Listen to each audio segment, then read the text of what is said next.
On air, I saw your message.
All right, good evening, good evening. So I want to welcome our viewers and listeners across the globe. Thank you so much for joining us here this evening. I'm Afonso Zian Sort of the Liberia Public Radio and LPR-TV. We want to welcome our viewers. I just shared live program for us, whatever you are. And as we are here this evening to have a conversation about the country and not about ourselves. Taking you to Greater Liberia here this evening. Jeremiah, good evening. Welcome. Aliu, thank you so much. Victoria, good to have you here. Alan, uh, Plet, hopefully Combat, Glory, thank you so much. And thank you for joining us. Each and everyone, can just do us a favor by hitting the share button. That will also help to invite someone to this program here. Very shortly, the analysts are going to be joining me here, and then we're going to have a conversation here, right here this evening, as usual, to discuss news, information, and entertainment. News making headlines in Liberia and other parts of the world. Thank you so much, and we will get the program right on the way here in a short bit.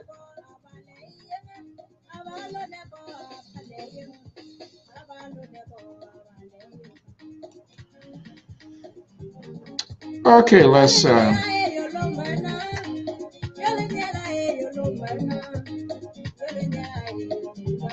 Oh, what an evening here.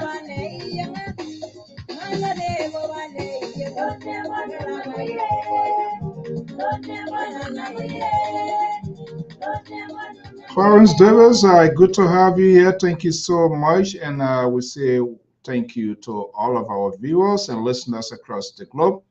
Whatever you are, we say good evening. So welcome. This is the Diaspora to Informative News outlet, Liberia Public Radio and LPR-TV. Today is Friday, TGIF. Thank God it's Friday. And as usual, we'll be here to have a conversation here. News, fair balance. The analysts are coming already. And we're going to be having a conversation here. So let's bring out the sound that introduces the program right here with LPR-TV Live with the panelists.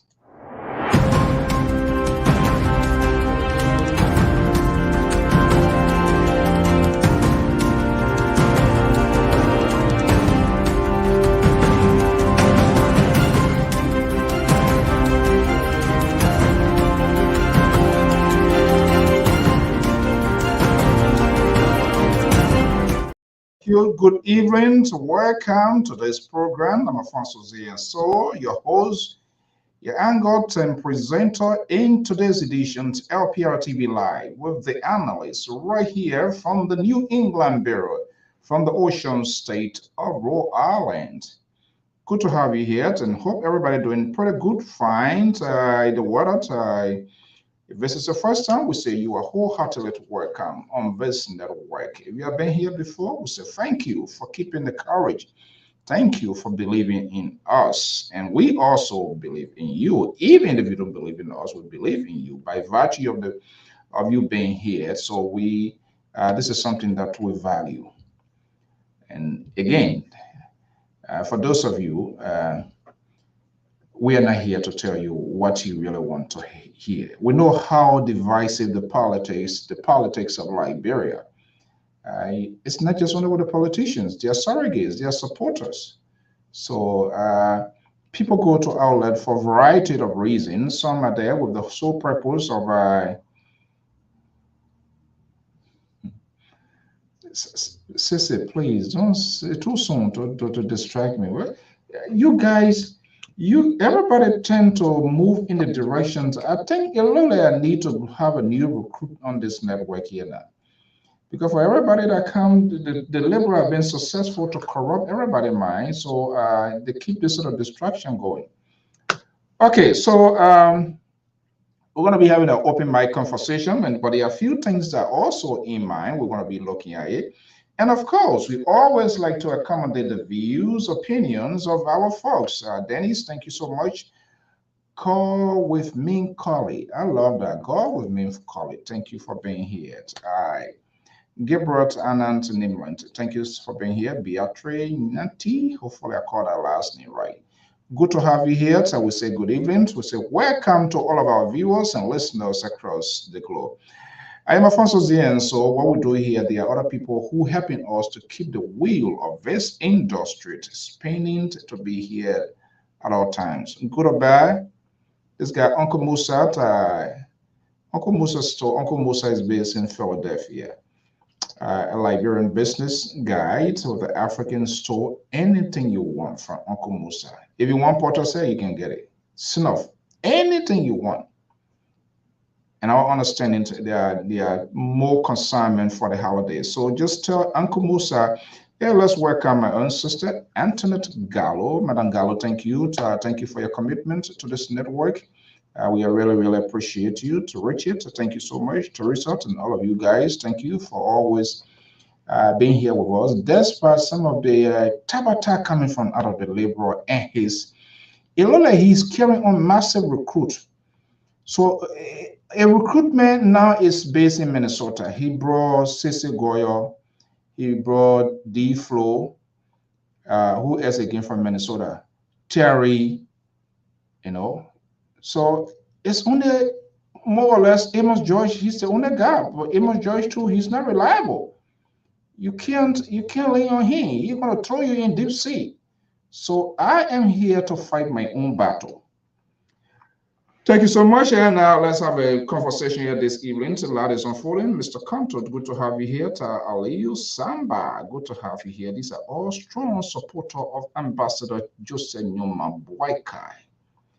Yeah, everybody got to hang with the president. What are you talking about? People talking, we advocating, we don't want job. That different than that one job. Please. General the coin, you want go Freeport. I defy any of them who would be saying, yeah, they're doing it for the country. Let them send them to custom. Let them send them to be Inspector General or Commerce. And then I say, no, I was doing it for Alfonso. So please, I can talk for myself. Let's go to our man. Uncle Musa is one of our prime-time sponsors here. And for those of you who have businesses, yeah, we don't like to take free money. When we ask it, they don't give it. I don't know why. Are they get water wasted on the number, or is it because we have not made public declarations who we support it or who we are supporting? We don't want to do that. Too much is ongoing. And we are not going to say anything to entice people because we want them to move in our direction. People make all sort of news of things that are saying. And that's the danger in our country, not just only in our country, all over the world now. The divisiveness is not just only with the politicians, it is with the surrogates, and these things being cheered up. And I think it's unfair. And making it very difficult to cut through the corridor. But let's go to Uncle Musa for the quick commercial, and we will be right back.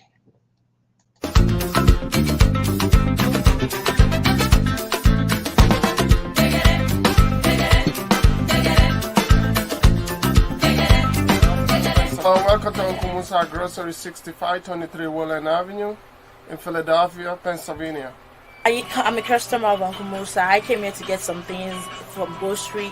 Their things are so nice. They never get expired. They are the best quality. They have the best price ever anyone can get. They have so many things like cream, like meat, a lot of kind of meat. We have so many kind, and it's the best grocery store I've ever seen here in Wood. They are located at the 65th and Woodland. If you want, I really appreciate you guys to come over to come and patronize with us because they sell the best quality.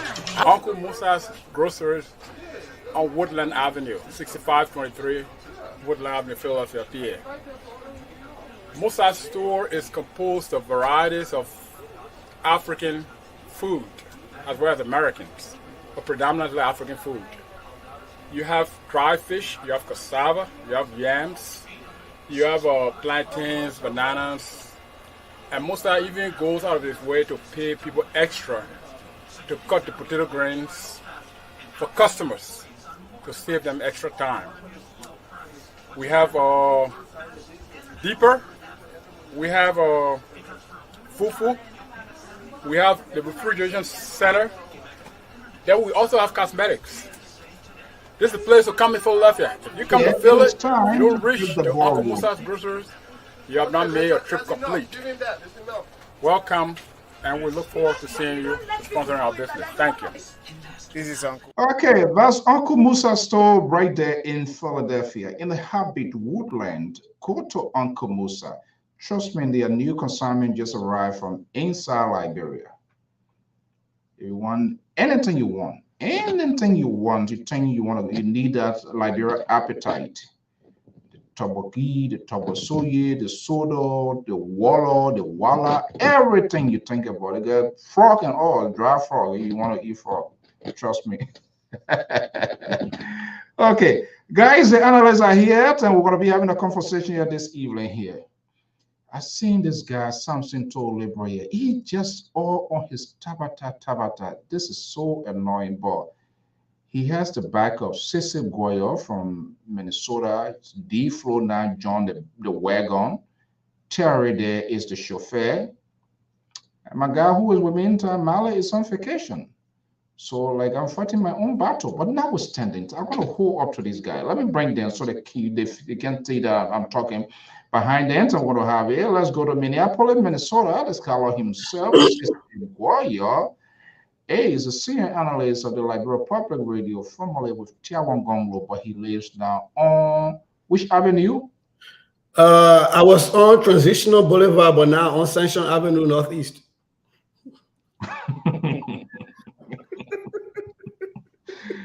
The way you full of trouble. Is that how you don't behave to your student?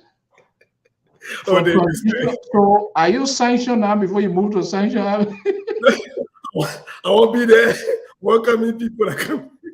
I beg you, please. We're on the last game. Okay.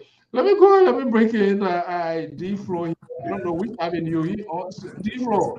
Yes. Where are you? FC on it. Wow. FC on it. You guys are sweater. What? Yeah, unbelievable. You guys, you're something else. What? Yeah. Okay, gentlemen, good evening as usual. Thank you for your commitment to the community having this. This is not easy. Sometimes people, man, you can be exhausted, tired, coming from pushing your 15, 16. You scream, you yell, and then you come, you have to do that. But this is the commitment. And somebody say, oh, me, I doing anything. I want work. You want work? Let them call me, I'll go. If they call you, you don't want it, let it fit me. I will wear that jacket for you. Okay, guys, I will say good evening. Welcome. We will try as much as possible to engage the audience. There are two big things. We're going to have an open mic conversation here this evening. But let me just out front to announce this: request denied. Request denying so again already. No, they deny my request. I said yesterday that I reached out to the president-elect folks, if it is possible for us to have a word. He said, no, man, trouble. You want. I don't know whether that's D-Flow to them or Sensei or Sam Sensei. I don't know these people. That D-Flow know these people. I can't all go in the second round. These people don't know me. Me and the Liberal on the same time. This is why I kind of find it very difficult. So what is your message? They not know you not know them, but yet still you're. I know my uncle very well. He knows me very well. I know a lot of people in the party. I reached out to the guy saying less than what 20 words or 30 something because they use big word because of constraint. Yeah, I say, oh, because then I put a whole gun. Okay, guys, we're gonna have a. So yes, no, that's not the end of the war. We understand people are busy. If they can make it now, of course, that's understandable. Our job is to reach out. If they can do it, fine. If they can't do it, so it's not something that we're gonna take personal.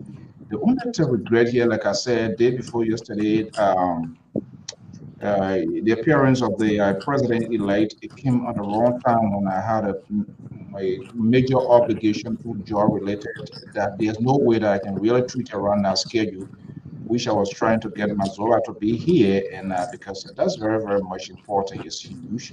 But I don't know.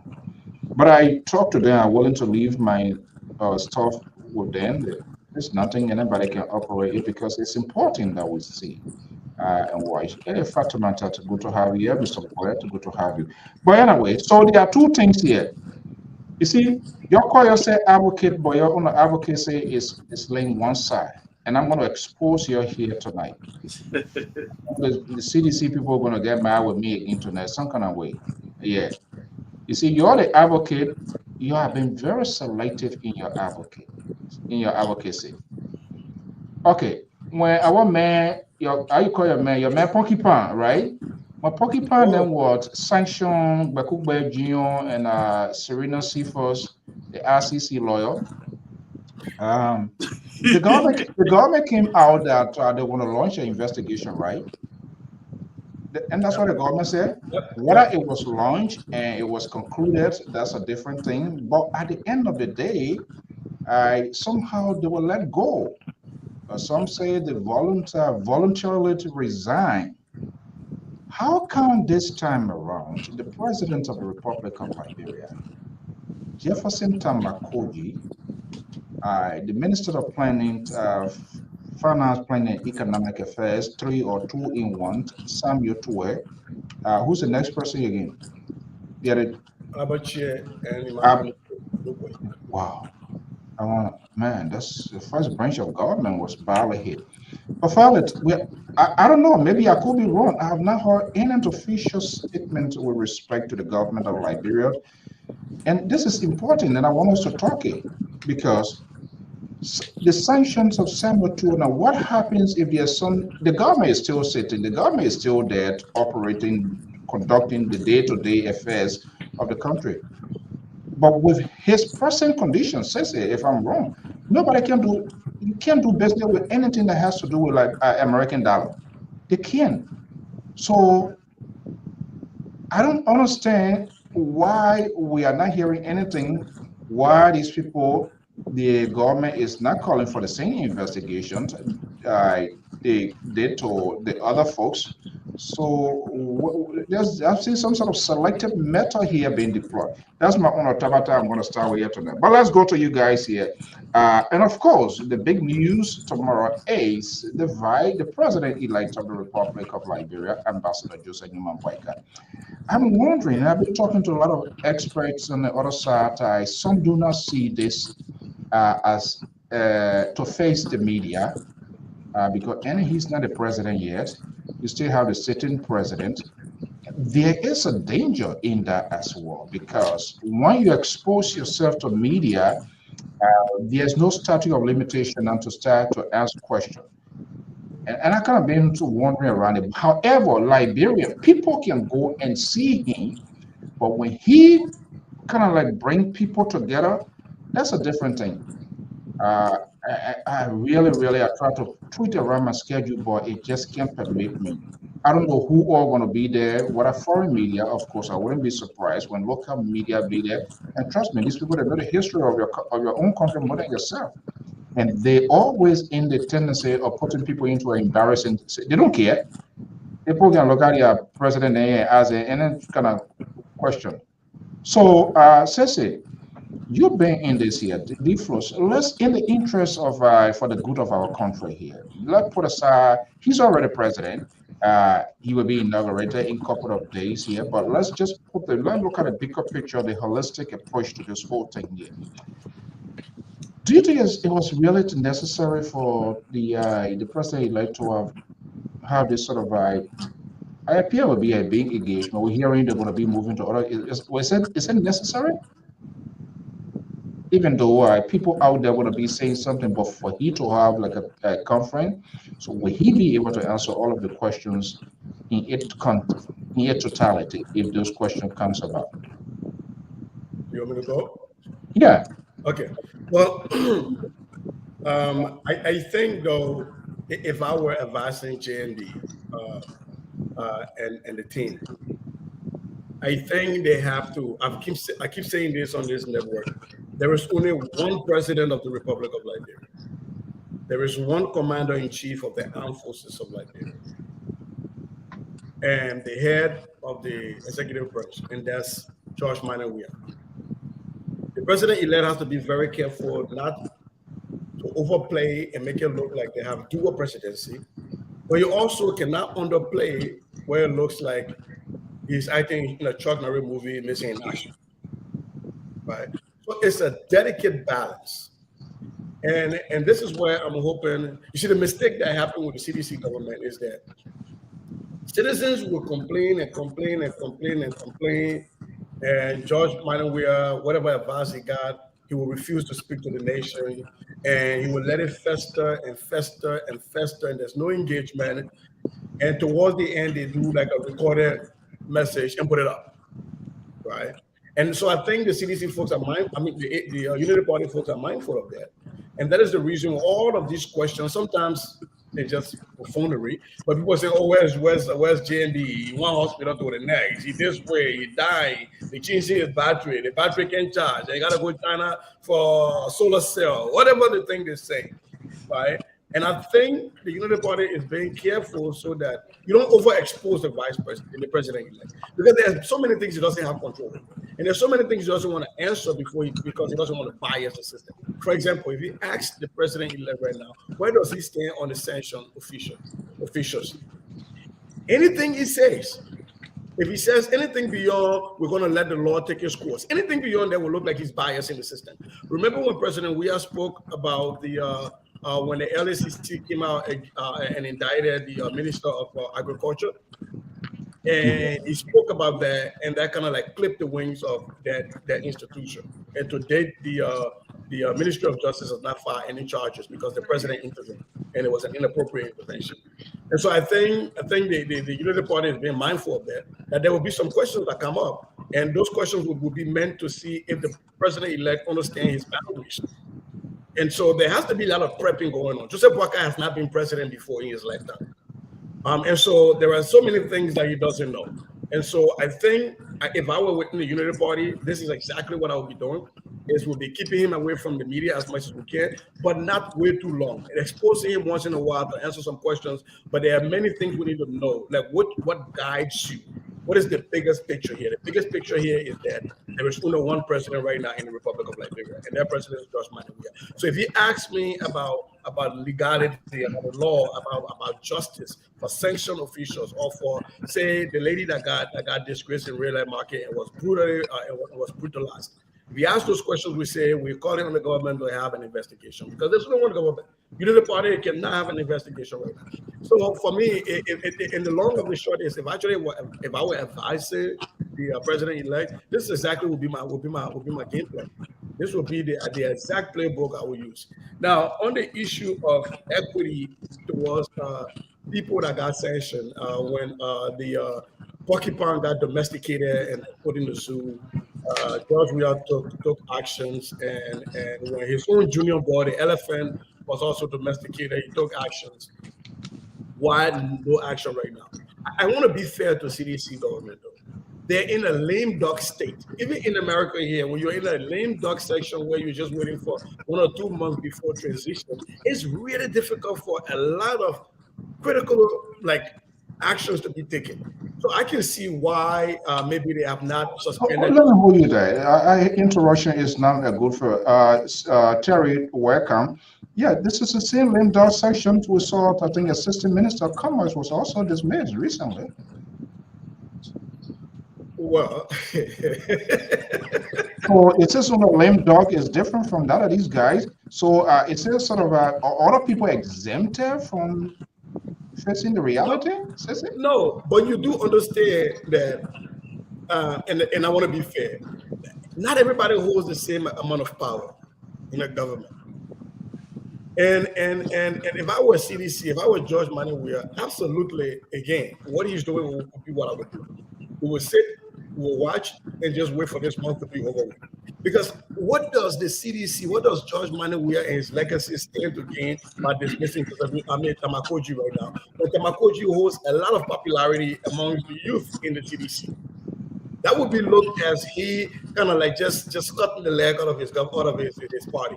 So I understand that, for equity, we're asking that. But if I were in that position, and if I were a CDCian looking at how do I maintain the institution, the CDC, I would be doing exactly what they're doing. But as an outsider, of course, I am in your position when I'm saying, well, why aren't they being fair? And that is why I like what Malu did. Not Malu, but the former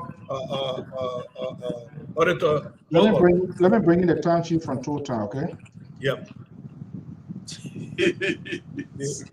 The former auditor wrote John Molu.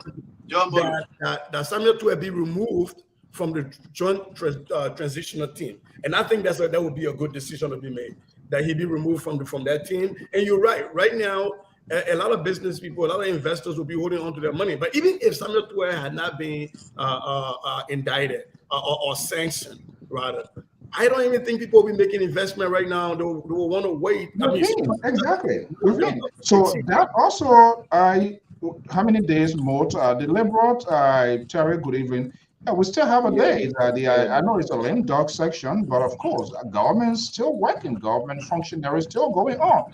There's nothing goes on in our country without his Samuel Tuer been sitting, being at the head table with the Attorney General and all of that. Okay, guys, the conversation is about to get interesting. And this evening is Friday. I am fully prepared to go gutter with anybody who will try. When you're on your show, what? And you said a labor recruiter out of Minnesota. I was listening to you. Oh yeah.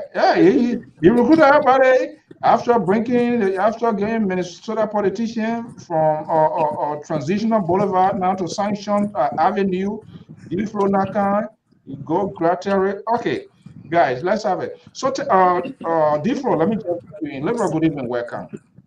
So when they deny me that, I say yes. In a real time, in as much I wanted to sit with the president, I would feel proud. I would feel, and I know it will come. When they deny me, I say yes. I think this is a wise. In as much I wanted it, but folks that did that is a wise decision, because right now you can't do that. There's one president at a time, and when I go there, you're not going to start me the question that I'm going to ask a real boom in the throat question, and then you don't want the president elect to. So, Deflo, let me just break you in.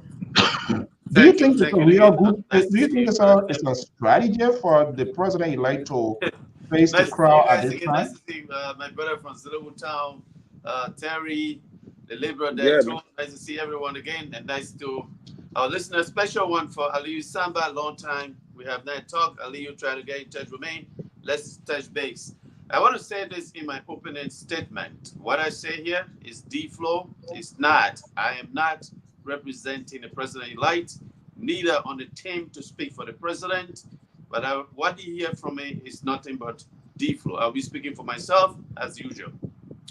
To your question, there's only one person who still has the authority to talk and speak for the country and travel for the country, and that person is paid to do that. That person is George Obon Weah. He's the president. He has 36 days to set the state of affairs of our country. Until then, President-elect Joseph Yuma Boakai will play a key role.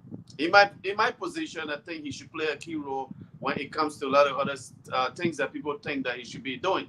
Let me give you an example.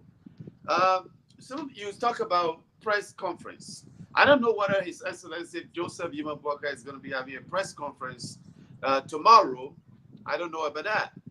But if I could just advise the president-elect, it's something for him to just play low. Forget about press conference. Forget about talking to the Liberian media. Just focus on what you think you're supposed to be doing in Washington, D.C. But I want to bring this quick to your attention. Of course, the bigger thing is about to happen in Washington, D.C. The president-elect, I have not been given the authority to speak on this matter, but I'm going to touch it a little bit and I'll give you a lot of details. The president-elect will be having a busy week in Washington, D.C. this week.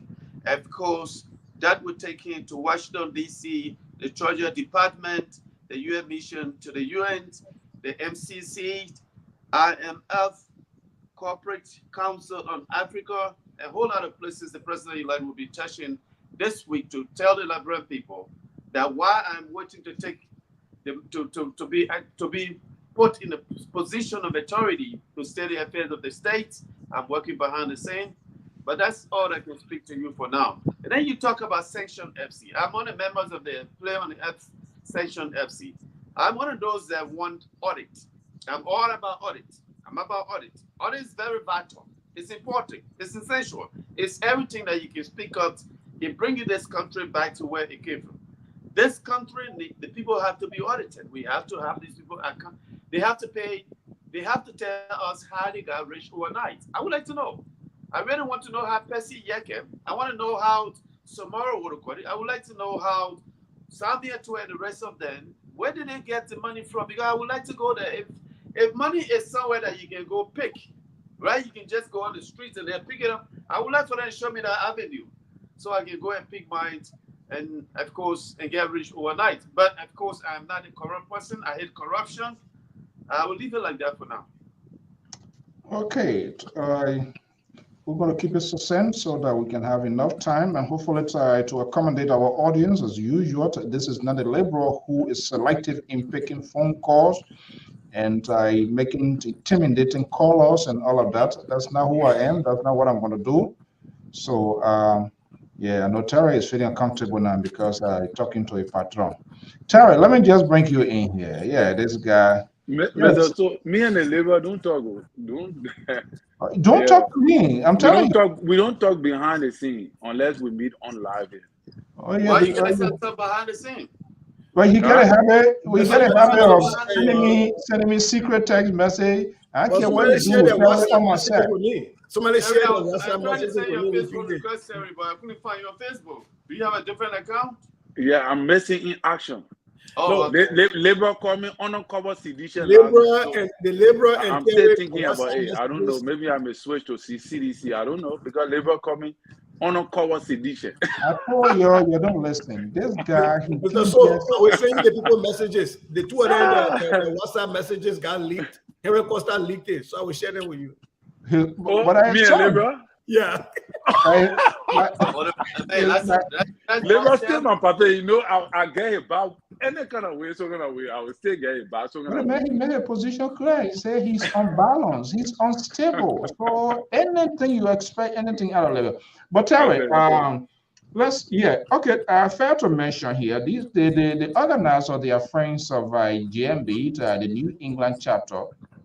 Well, we don't know whether there will be a sort of interpersonal something, because when you say something, people will obviously raise their finger, and people are going to be asking questions. You don't want to censor people. What kind of question you're going to ask?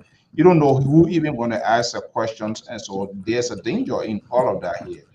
So I'm trying to process it here. Whether it was I don't know, but what could be the fallout of it, Terry? Especially we don't know, especially when it involves questions and answer period. Not that he can't answer questions, but he wants to walk a fine line, not to be speaking as the sitting president, and journalists, and you never know who are going to be. They get a tendency of pushing. They will agree with you, and then they will kind of reconstruct the questions and come right back to A and all of that, especially when these foreign media, I don't know who are going to be there tomorrow. We have no idea. Details of that is not being released. But what do you think? But how do you know that the president-elect will be having a press conference tomorrow? No, that's what I'm making it clear. I said there's a meeting. There's a major meeting in Rhode Island tomorrow. Okay. Tomorrow is Saturday, right? I thought that's just an event. Well, event, you never know. So, but I actually reached out to the organizer to come and give us an insight. So, who is going to be the dude doing the talking? Is that the partisan to congratulate him? And even if they congratulate him, there will be a response. And obviously, Mr. So I think in my mind that Ambassador Boga is well organized to address any question. I don't think he is going to be. He's a man who want to refute, journalists from asking him questions. I really believe and think that Ambassador Boga is the person who like to interact with people, and he like to ask. He like to receive questions. But if anybody, even like you said, that is, they deny you. So why? I don't think something to call him, man. Johnny, wait, is that what it's Johnny? He called them. They told me, say, one the labor call and that we should not grant you. Oh. Yeah, I'm saying it publicly.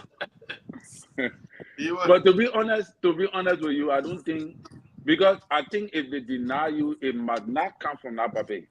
That paper will want to Because for interact. But this man here is influence. He poisoned the water. He poisoned that water. You know, he gave folks then that can always poison water. He did that. yeah, but tomorrow I think it's going to be good, and I think he's going to entertain questions. And I want to believe that you like the only question that I think that many people want to ask him that people think is going to choke him would be, "Are you sick?" or something like that. And obviously, the way he answered the question most of the time is, "Look at me. Do I look sick?" You know, he's very wise. He will be smiling with it. Why are you thinking that is the biggest question you want to ask him to entrap him? He will be smiling with you and asking you back, "Do I look like somebody who is sick?" So, you know, I think Walker is well organized. This man went to Spoon Talk, right? When Spoon Talk had all the panelists that was of contra reviews, and he sat there and they asked him all kind of questions to an extent. Kev Hassan triggered the old man to a higher extent. And the papa looked at him and told him, say, "Okay, I wronged you. Sorry." This is the kind of demeanor Ambassador Burger had. You bring him on the show now, he will sit down here for 1 hour, 30 minutes. You will throw him all the bombshell questions you got, and he will dish out it and answer it properly and give it back to you to understand. You will not be all the wrapping around anything. So I think that he's not a kind of person who, he have that wisdom, all right? I don't think he's going to shy away from anything. But my concern really have to do with these people who running ahead of the JPTT team and trying to present the transitional team as Somebody got something. Oh, I hearing some. I think that D-Flow, I think he need to defend or something. I must say, yes, because I'm using the phone. I don't have my computer. If I don't turn it on, it's going to go off. It's an iPhone. So if I don't use the fan in the back to cool it off, it goes off very quickly. Is it embarrassing to you guys? Because I don't want it to go off. I'm not used to it. I'm not in the studio room. I'm in the living room. I think before you can do if you can mute it when you're not talking. Yeah, then probably. Okay, I'll mute myself. Okay. Okay, good. Then that much better. Okay, so when I call you, then you just unmute and we can deal with that. Since you're living on Sanction Avenue, you won't be doing sanction thing. Yeah, so the transitional team, people are saying that the transitional team is not working. Ambassador Burka transitional team is not working. So I'm thinking like, what are you talking about? Because the JPTT is not Ambassador Burka's transitional team. This is the president of Liberia transitional team. And Ambassador Burka has his own people on this team that the president organized. This team, Right. the JPP is a president team. You know, so the people can only ask the president or the people that he got in on the team, what can we do? You know, they said to us that they wrote letter, Ambassador Burka wrote a letter to the president, and that letter have not even been opened yet. Or Kemoya is saying that he have to present a letter and he will make sure that the letter is presented.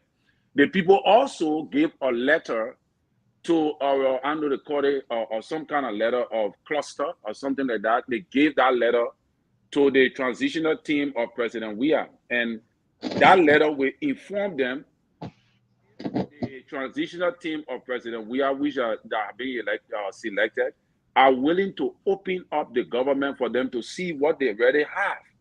That was the letter that the transitional team wrote to them. So we're going to now begin to see how long these people from the government, that President Weah transitional team, is going to take to get back to Ambassador Burka transitional team into opening up the government for them to really see what's going on. So once that is not done, they don't have access to do anything. So I see a lot of people running on Facebook all over the place that Ambassador Burka transitional team is not working. They're not doing what they're supposed to do. What do you know that they're supposed to do?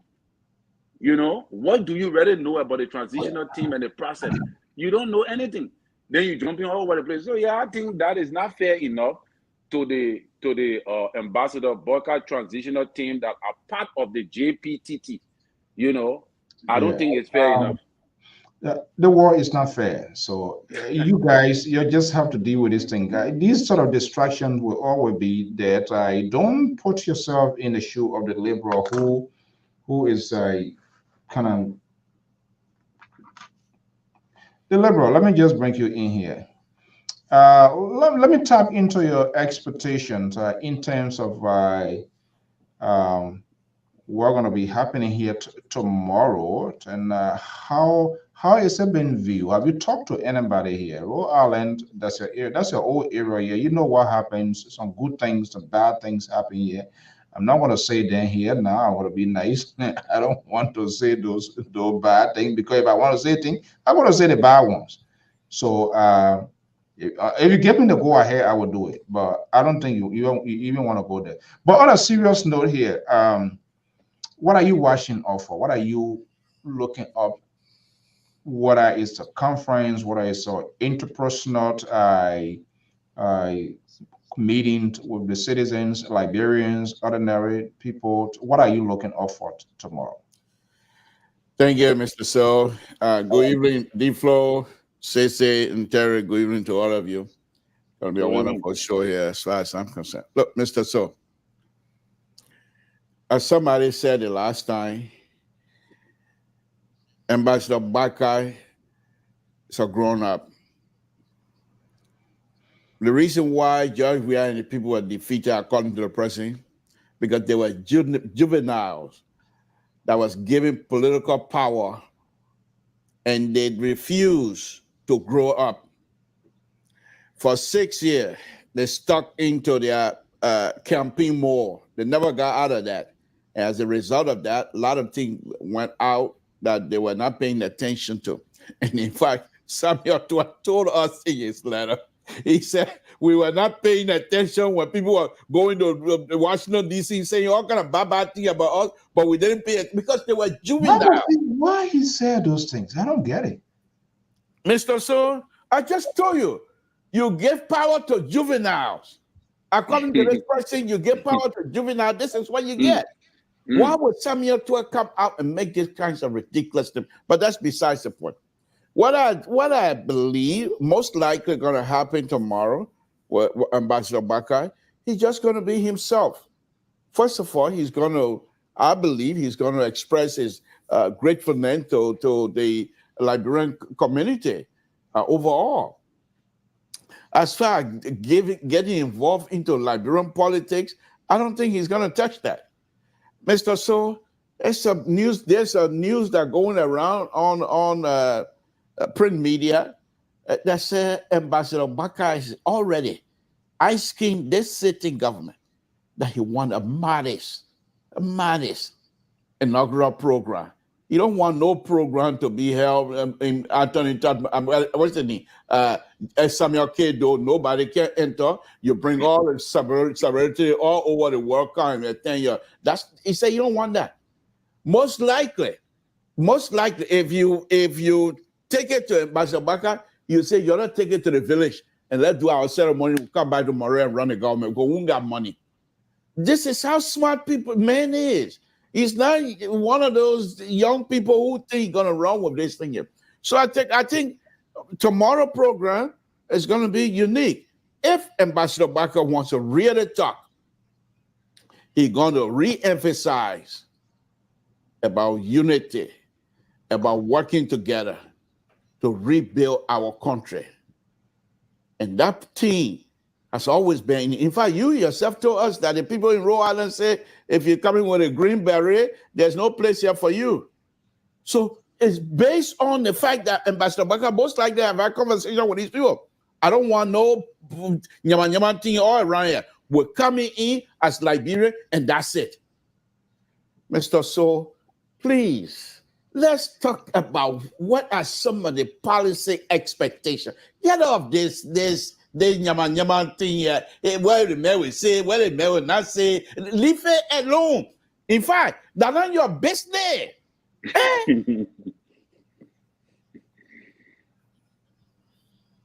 You don't? Yeah. So you happy they deny me, eh? If I have not talked to Sir Johnny since Louis Shoro died. That would be about 2 years and a half ago, because we're all friends. And when I went for the funeral, of course, I met with Sir Johnny, of course. Since then, I have not talked to him. But the point here is, I'm glad that they turned you down. I'm very happy about that. Why? No, that's not a good thing. Because that's not your business. It meant take office. If you become president, then you can bring your LPR journalist based on vacation. You're on vacation. Leave it alone. Let our power rest. Yeah, man. You know, the society is so big that you can get all kinds of people in it. And without the liberal enter to, then the society is incomplete. So it's understandable. Okay, That's right. good. That's okay. So, but liberal, okay. yeah, I'm saying we were talking about the Bakuba Junior, the other folks, the president, the governor of Liberia came out to say they were going to investigate. We don't know whether that investigation took place, the outcome, but eventually these people to resign. So why is the government not coming out to do the same thing with the Koji and Tuena? Well, I think somebody explained that to you already. President Weah is quite aware that he's going to get out. So sanctioning these people and telling them to resign or what have you, what you do to him? You were firing, they already firing. What do you do to him? Nothing. Let people stay around. Let them say that. The next government going to come in, hopefully, that they will have some cooperation from the U.S. government. In fact, Senator Boga from New Jersey, Senator Van Hallen from Maryland, and Senator from Delaware, Christopher, I think I'm forgetting the last name. Chris Coon? No, not Chris Coon. The other one, George Biden protege, George Biden's son. Yeah, that Senator Coon. Oh, okay, cool. Okay, cool. They all congratulating Ambassador Bakai. They say our part, thank you for rescuing they call Liberia their country. They said, thank you for rescuing our country from the juveniles. They're calling themselves government. They come here to rock all the time, tabata. For 6 years. They come here, the first thing they come, they try to be friends with our other guy from North Carolina, the former state representative from North Carolina, a worker. Then on top of all of that, Joe Biden president, then you want to employ Lady G, that will be Nancy Grant, to be your spokesperson. Not only that, then you want your tech crew. Not only that, then you start going then that one you want Joe Biden to talk to you, we block them. That's what they're suffering for. All right. Yeah. Okay, so Cecil, let's take behind the scene. I know the JPP, whatever the transitional thing. Beyond the transitional thing, my guess is also at backyard working in terms of the structuring of the government. People are going to, those sort of information, they are classified, they're going to keep it tight. Only a few people are going to be privileged to those sort of conversation. Let us turn right afterward. January, what's the date again? 21st, right? 22nd. 22nd, right after January 22nd, after 12 a.m. What could possibly happen? 12 p.m. 12 p.m. 12 p.m. After the, what could possibly happen? My papa is sleepy. The next time I'm running for LeBron organization, remind me to make something to my spokesman. But I can't do. But so I can lose that election massively. Oh yeah. If I make it, burn down every bush. But on a serious note, what I foresee is a few executive orders coming from the office of the president immediately following the January 22nd at noon after the entire program.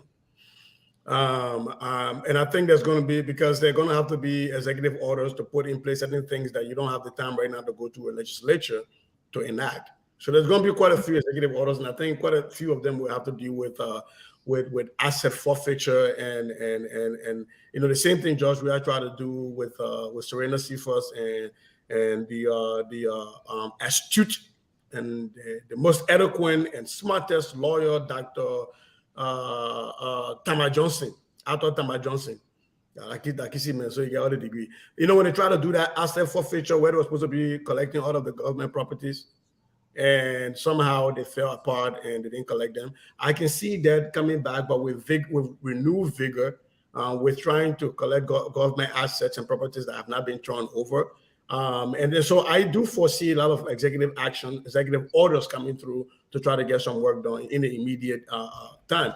Because if you allow for a very long time, our borders are porous. A lot of people could leave and they could flee from justice. So there will be a lot of it. I'm expecting some executive orders, just to call it short. There will be some executive orders coming from the office of the president. Okay. D-Flow? Thanks for that question again. Talk about Mr. Weah in 36 days. I don't know what will be the importance of Mr. Weah trying to ask Jefferson to leave the city that is already dirty, that he didn't clean up for 6 years. What's the point of that? Let Jefferson just stay over there for the rest of the 36 days. And then after that, we can take it from that point. There's absolutely no reason for Mr. Weah to even ask anybody to fire anybody from his government. It's too late. It's over. So what's the point? He had 6 years. We beat Mr. Weah in the CDC on December 8, 2020. He lost all of the Senate seats. But yet instead he sat there and said, they made him to believe that this was not about you. This election was about those that were on the ballots. So don't worry about you going to reshuffle your government. So what's the point of Mr. Weah trying to reshuffle? To even think about Jefferson to leave the stage. Jefferson should stay there, collect his paycheck as usual, and just run around and have press conferences and under the sycamore tree. But then when you talk about the president-elect about executive order, again, I speak for myself. If I was in a position to advise the president, I would say maybe just tell them that nobody should leave the country. And for now, everybody should just turn over their passports. If former government officials should turn over their passports and just stay here for us to see what's going on here too. All of us can stay here and build our country, right? We all should remain here and build a country. So no need for you to travel. If you are sick, you need to get special permission from us. And then we'll take it from there, because most of them are leaving or will be leaving the country. As I heard today that Samuel Twe purchased tickets for his children for them to leave the country. If that is true, those are the things that's of course you have to take a first stretch on to make sure that nobody leaves the country, so we all can stay there and enjoy the country. That's the one I think that I will recommend.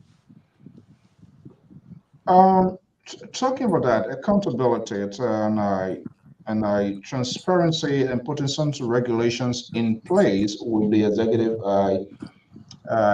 order and stuff you're going to be, do you think you're going to go that extensive with the financial institutions for some sort of financial policies, regulation, considering the sanctions and other things that are happening now to see the flow of money from different institutions, be it locally or externally?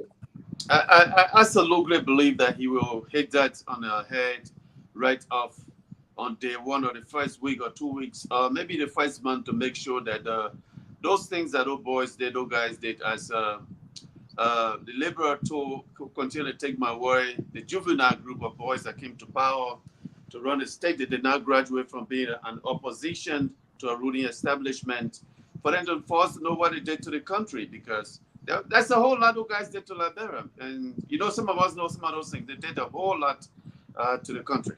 And trust me, if they go deep into it, I can assure you, Liberians will see what governance is. When you really audit this government and tell whole people, check on them to make sure, how did you get this? You make 5,000 in Abuno. How you build mansions in less than 6 months? Tell us which bank did you go to? Let's see where myself are looking for a loan to open my business in Liberia, because the American dream for me is almost over. I'm looking for the African dream now, because every time a man we all came in this world for a couple of reasons, right? My dream to come to America is almost winding down. It's the next dream that I have to take on, the African dream, where I want to invest, have my own business or businesses in Liberia for ordinary people to see what it means when you leave, you travel outside your country. Some of us came here, we call this place a village. Well, it's a farmland to me. I came here to hustle, so I'm supposed to return now to the real place for me to invest in the country. So we would like to see what you guys did to the country. So for me, I wouldn't be surprised if President-elect Joseph Dima Boakai can come with a hammer and begin to hit it on the head. Okay, the liberal. Yeah, we think about to tighten some grips within the financial sector, making sure that things don't. There's some sort of tough regulations in place because considering what is happening right now.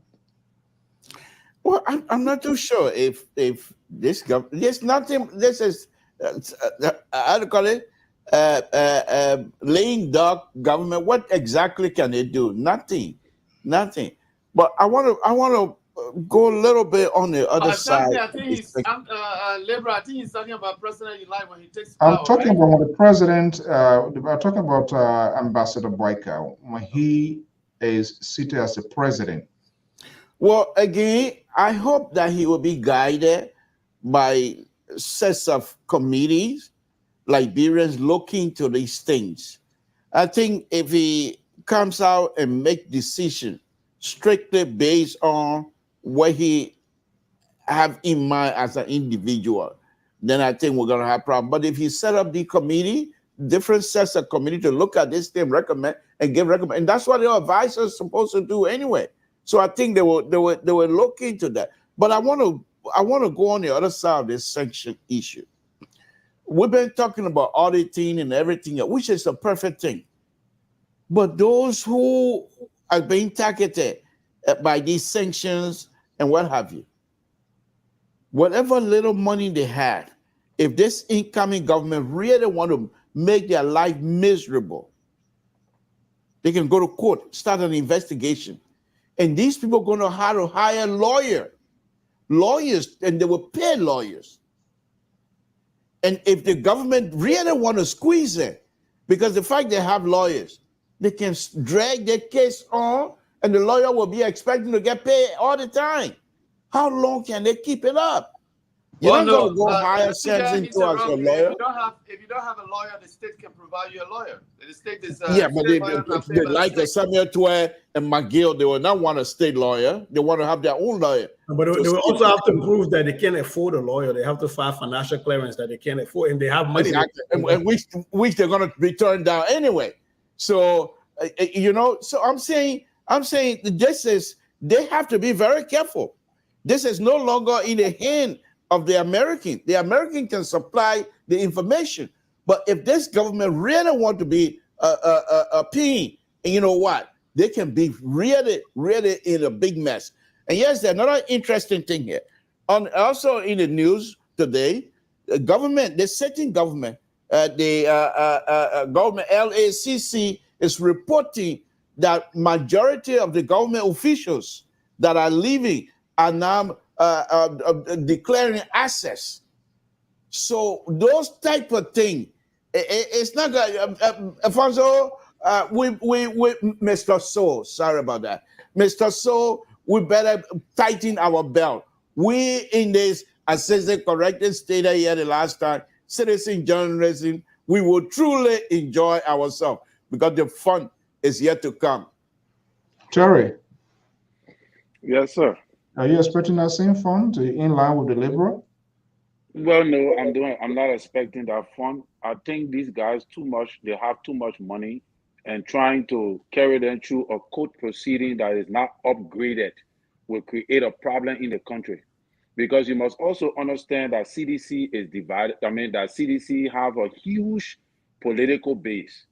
These few days, when Jefferson Koji was sanctioned, you saw what happened. People put him up in the street and all the kind of thing. These guys have sat over the wealth of the country for 6 years. You must understand that. They got a lot of money to influence anybody in the country. Liberia is a country that anybody can, when you give somebody money, they can do something crazy in the street and get away with it. Take for example, a man just running through people and knocking people down while they're jubilating. All right. So I think this is not a bad thing to do, but in order to effectively accomplish it, Ambassador Boyka will have to upgrade the court.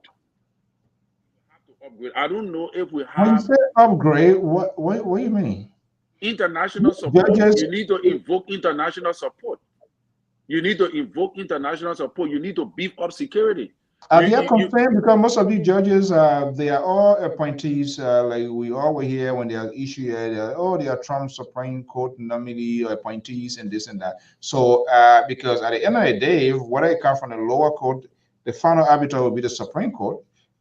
Will people still have the apprehension if they went to Supreme Court? And these people, more or less, were also appointed by President Weah, the CDC-led government. Will people trust the system? Whatever comes out of that? That's what I'm saying. Will people trust the system? So obviously, you know what people can do. They will jump in the street and try to protest that, Ambassador Boyka government is witch hunting their people. And they will make it look like it's political, like it's a witch hunt. So I don't think this is what Ambassador Boyka will want to do firsthand when he take over. I don't think that is what he will want to do. I would think that the first thing he will want to do is to tackle, to start auditing. I think that is what he will want to. I think that is what he may try to approach in that manner. And then while in the process of that, he can advocate for international involvement because you're dealing with sanction. Have we ever had any type of sanction of investigation in Liberia before? Have we gone through this process? We need to understand how is it done. We need to understand even whether do we have lawyers that will be able to adequately handle these things that that will gain result out of it, without it affecting the society or plunging our country into another chaos. You must understand that we do not have international security backing us now. President, we have ran a country in the past 6 years successfully without any help internationally. Under Ellen government, you could do the kind of thing because you had the unmail and all of that. But under Ambassador Boyka government right now, there are too much. The cloud, the atmosphere is not clear. People are disenchanted over the whole electoral process and all of that. So if you sit over the country and just start going after these guys, I think that the people, the followers, will think that you're trying to witch hunt them. So in my opinion, the best way you can do these things is to firstly involve international community. Actually, like what happened during the map-up exercises, what Samuel Toy did when our 16 billion got missing, and they called in international people to probe into what was going on. And these people came in and decided to investigate that, lay many things to rest, and situation came under control.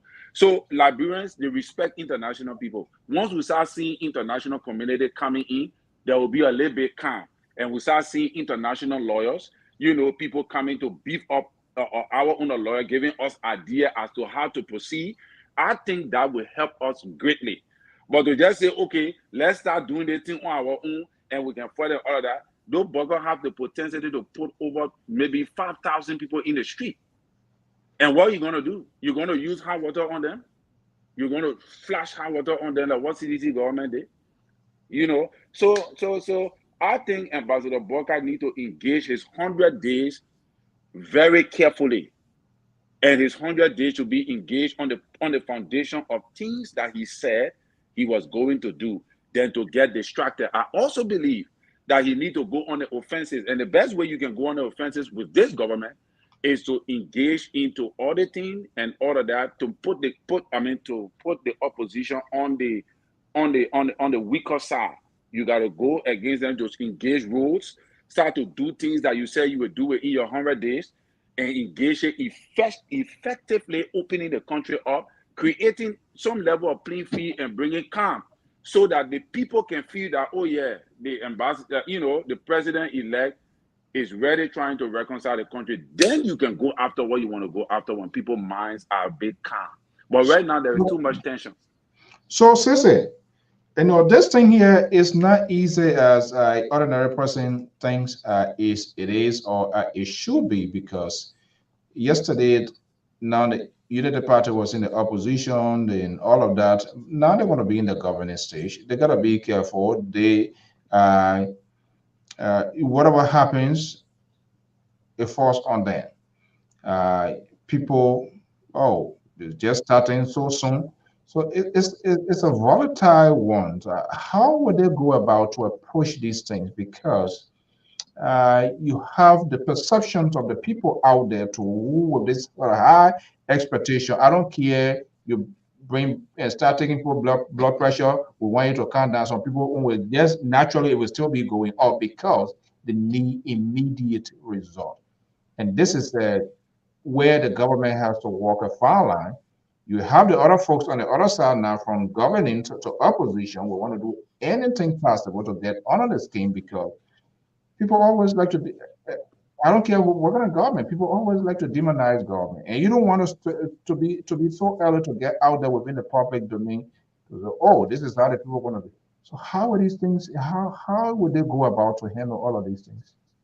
So let me disagree with my own little brother a little bit, because one of the reasons that some of us are not going to be taking jobs in this government is so that we are here to hold them accountable. If the Unity Party government make a mistake and follow the advice of Terry, I will be the number one person on this platform, and I will hold their feet to the fire, and we will organize protests. We'll go to the White House. We'll hold them accountable. It was the same fear that George Weah had, that he didn't audit the Eden government because they did not want the thing. And George Weah said, we're all family, and we can't hold people accountable. And today we said that George Weah should have audited the government. Every time they say Ellen Stu, we say, why he didn't audit? Look, you cannot talk about audit and say it will look like you're going after Wishon. If you're still going to audit these people, post this is a Wishon. Look, for a lack of a better I'm speaking of the sanction. For a lack of a better, it doesn't matter. The law is the law. Okay. The law is the law. Since when have we been afraid? Look, here's the problem, and this is what we in the Gonglo movement, that's what the Gonglo and the LPP told Josiah Yemabwaka and his group. There cannot be certain people that live above the law and other people live below the law. Look, we're here talking about Joseph, about my Uncle Tama putting people in the street. Let's look at this thing analytically. When the elephant was taken from the wild and put in the zoo, when the porcupine was taken from the wild and domesticated, you saw how many people came out to speak for these people. You saw the level, the powerful people that came out to speak for them. How many powerful people in the CDC have come out to speak for Joseph Damakoji? He grabbed a bunch of hungry people and put in the street. Damakoji has been, for the lack of a better word, he has been spayed. He has been spayed. That man just talking that hot air. We will not allow for a government to come in power that we say we got different set of justice system for different set of people because we're afraid of them. I will quote one of our renowned criminals in Liberia. The law is the law. The law is the law. Look, when you speak about the lack of lawyers in Liberia, maybe we can speak about maybe there is a watering of the quality of lawyers, because I've seen some lawyers argue on the internet, and I can scratch my head and say, you can't really defend me in traffic court. But I still do know that there are very smart lawyers in Liberia. Councillor Tewan Gonglo, as Solicitor General of the Republic of Liberia under Ellie Johnson Sirleaf, made some fundamental changes wherein we had, for the first time in Liberia, county attorneys had to be graduates of Louis Arthur Grant School of Law. We still have those people in Liberia. We have the structure in Liberia to have an independent judiciary that can carry out an independent investigation and allow people to have their fair day in court. What usually happens is the executive government interfere with the work of the judiciary, thereby making the judiciary biased. If you think, for example, most recently, who thought that people would subpoena Koji to go and testify in the case of Gloria Mususka? And one judge rejected that subpoena, and they went to the Supreme Court. The Supreme Court in Liberia is supposed to say Koji must appear. That because the people know the man got no more power to leave in office. Allow these people to leave office, and you see the independence of the judiciary. For me, it's going to depend on who President-elect Joseph Boakai puts at the Justice Ministry, as Justice Minister, as Solicitor General, and at LACC. For me, that is going to tell me how serious Joseph Boakai is. But you're trying to power your Unity Party people, and you start talking about how you're scared before people in the street. I will be the first person at the White House protesting against Joseph Boakai and his group. They will start a sanction behind you, and that is a guarantee. So your former guy, former in a sense, you were contesting, Councillor Tiawanse Gongrot. I came up publicly. I believe you saw that press statement congratulating, in fact, extending his appreciation to the United States government. He as much as it was great, but he said this. So, Leroy, let's see here. Sister differ with that of Terry Point, and I'm not sure whether you are too far from Terry. Let's do a cutting edge here now. Now, all along, when we come to the law enforcement, we're talking about the Minister of Justice, the police commissioner. Seeing from what we're seeing on the surface, the surroundings of the ambassador, President-elect Joseph Newman Boakai. Maybe I'll have to come back to Sisi, but let me just get your pick and then D-Flow and then go back to so who do you think they're going to go out there? Who will say, look, the law is the law. We cannot circumvent the law. We cannot be selective of the law. We cannot say, well, this other law is applicable to Samson Toe, the liberal, but this one here, we can't get it on D-Flow or Terry. Well, thank you, Mr. So I think that particular conversation most likely is already been held at the round table of Ambassador Boakai. What do? There are some smart Liberians among us, serious, smart Liberians. And I want to believe that Ambassador, maybe Sisi might not agree with me because of the past experience of Ambassador Boakai and the travel situation where they were not able to safeguard all of the information. But I want to believe, truly believe, that there are some smart Liberians who are in the inner circle of Ambassador Boakai. And I think they are now all in it for themselves. And I also want to believe that while Terry Point is a little bit on top, on our cover sedition idea, but let me just say this.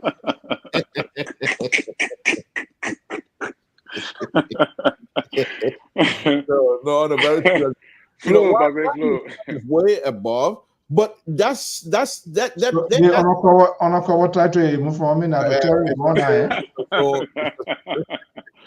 I tell you, my baby. The way forget that 2019, 2029, he carrying you with 18 years. Forget it. But it has a legitimacy in it, in that we're seeing how ruthless these people are. But Sisi also came back and knocked that out of the park, because if Ambassador Boakai, who I believe this old man can throw some real dirty undercut. We saw the conversation with him and Costa here, where he referred to President Weah, say you're president, but you're not. All the women in Liberia, they're not all your women.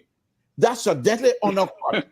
This man has that ability, and I'm sure he will bring some people on board that will tell these young people, the juveniles, say, look, grown up is running this country now.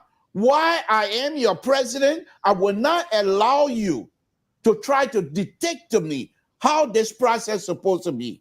And we will be tough when it comes to law enforcement. I think if Ambassador Boakai comes from that perspective and comes in such a way, I think he will be successful. So, but the idea of to say a law is the law, if he appoint the like of Councillor Gonglo, a law is the law. There's no color in law. That would be a very interesting. Like I said, Mr. So, let's sit tighten our belt. The interesting thing in Liberia and the fun just began. Well, it's going to be interesting. It's going to be interesting. D-Flow.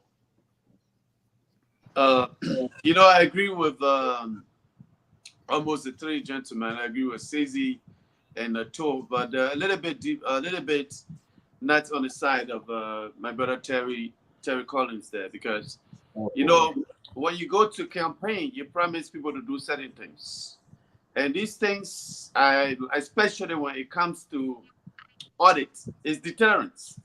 It tells exactly those that you'll be appointing in government, what type of government, what is expected of them, what the Liberian people expect of them after they leave power, what will happen to them. So when you speak about giving CDs, look, there will always be opposition in life. Even in your own household, there's somebody among your family that just doesn't like you because maybe you are doing well and that person is not doing well, or the thing that you think you understand something that they don't understand. There will always be opposition in life. So to think that because the fear of citizens taking the streets of Morovia to say, hey, why auditing us now? Why you didn't audit Ellen? Well, that conversation can be said right back to them. You had a chance to audit Ellen 12 years ago, 6 years ago. So you don't dictate to us, you don't dictate to me. I run my government. This is my government. If I'm doing something wrong, then of course it's okay. But here we're talking about an audit. The United States has interest in audit. This was confirmed by just what you said. The three lawmakers in Washington, D.C., they said we want audit. This is the key problem. This is deterrence. This is audit. Quickly here, guys. This audit we'll be talking about here. What is the timeline? What is the cutoff period with it? What are you ordering? Are we looking at previous governments, and which governments are we talking about, or are we just being a little bit restrictive here and looking at the CDC-led government? For me, it's up to the president-elect because he was at the tone of the. I'm asking a legitimate question. So what? Yeah, but for me, I would like to say I want to see what happened to what happened on Ellen as well, though. I would like to see that. But in the forefront, I'm more focused on the CDC. Oh, the conversation. The CDC is a government that there's a reason why they refuse to audit Ellen. And for them, there are tangibles that we can point to in Ladua that Mr. Weah did not have. Samia Tua did not have. Finabono, Percy Yake, and the rest of them did not have in 6 years. But today we can point to those tangibles, we can point to those materials. But with Ellen, it is that they say that she has share in Farmington Hotel. She has this and this. But those are not things that we can point to. But I also want to say to this. When it comes to auditing the government, we should not leave this thing. I hope the president-elect will not leave it up to our local auditors. If you bring in international forensic audit, look, America can do a lot of help for the new government to bring in audits. But they audit the entire system. That thing can go back as 2006, all the way to 2023. They can figure it out, because remember this: America is already auditing us. It's already auditing CDC, right? All of these sanctions that they are putting out, that's part of audit. They are auditing them, that they have records of these things. They can go back and say, hey, here they are. You just wrap it up and take it. So I would like to see an audit in place. I don't want anybody to think, because there's one thing, Sister say, I want to remind you. In Liberia, you don't want to be fooled by the souls of traditional leaders. That's how they fool Mr. Weah. That we are all the same. I don't agree with that. Being the same doesn't mean that I will agree for Sister Guerra, because Sister Guerra and I grew up in Zelawu, or I grew up in their hometown. So if Sister does something wrong, we are the same. And because of that, I should have my social capital with the people of Zelawu town. I shouldn't go after somebody in Zelawu town. That's absolutely wrong. It is wrong for anybody to think that because we are all people of Ladorian descent, so when one man commits a crime, that person should just have the freeway. It is wrong. So I would like to see a forensic audit, done by local, backed by the international community. Let's welcome legendary Amos George. But George, good evening. Welcome. Good evening, so Cece, Dayflow, Collins, and Sanson. Why are you calling my new lads? Good evening to you. But you are the most senior. So now let me be the first there. You see there? That they kind of part, that they kind of The part, Negro. that they kind of part when the ref finish the whole year. When they finish in there, they say, "My joint, you don't worry, everything will be okay." The part Yeah. and the part can't wait. He will eat and the drink said, "I got a best strong." You got camera in my house. That's all what happened today. I got to put a picture up. My children sent me the picture. What a good barbecue. good Wabusha. No, that's tomorrow. That's tomorrow. That's tomorrow. I'm going to push out the goat. Uncle Pepper in the soup. And the American children, they can't eat pepper, so they stay away from our goat soup. But so what they got to put plenty of pepper in the soup so they drink, so they can't eat it. So Mr. So on the issue of the sanctions and how far it goes, I think one of the things we have to be mindful of is the laws in Liberia. What is the statute of limitation? Would a statute of limitation allow us to go back 18 years? Then absolutely, the 12 years of Madame Sirleaf and the 6 years of George Weah. If it allows us to go back to 21 years, then we'll go all the way back to the late Moses Blah. But let me ask you this. I don't mean to interrupt. View of the president, people who calling for it to determine which. If the auditing process, audit President Weah, which would tell President Weah to say this is the amount of money that we got from the previous government, would that not then lead this auditing process to go through, or they would just stop there? But here's the thing, and that is why I want us to understand. That's why I talk about the statute of limitation first, because it's not like there are not audit reports that were done during the Ellen time. John Mullen said there's some auditing. There are reports. There are so many reports out there. So you could do a holistic forensic audit and not take any legal action because of the statute of limitation.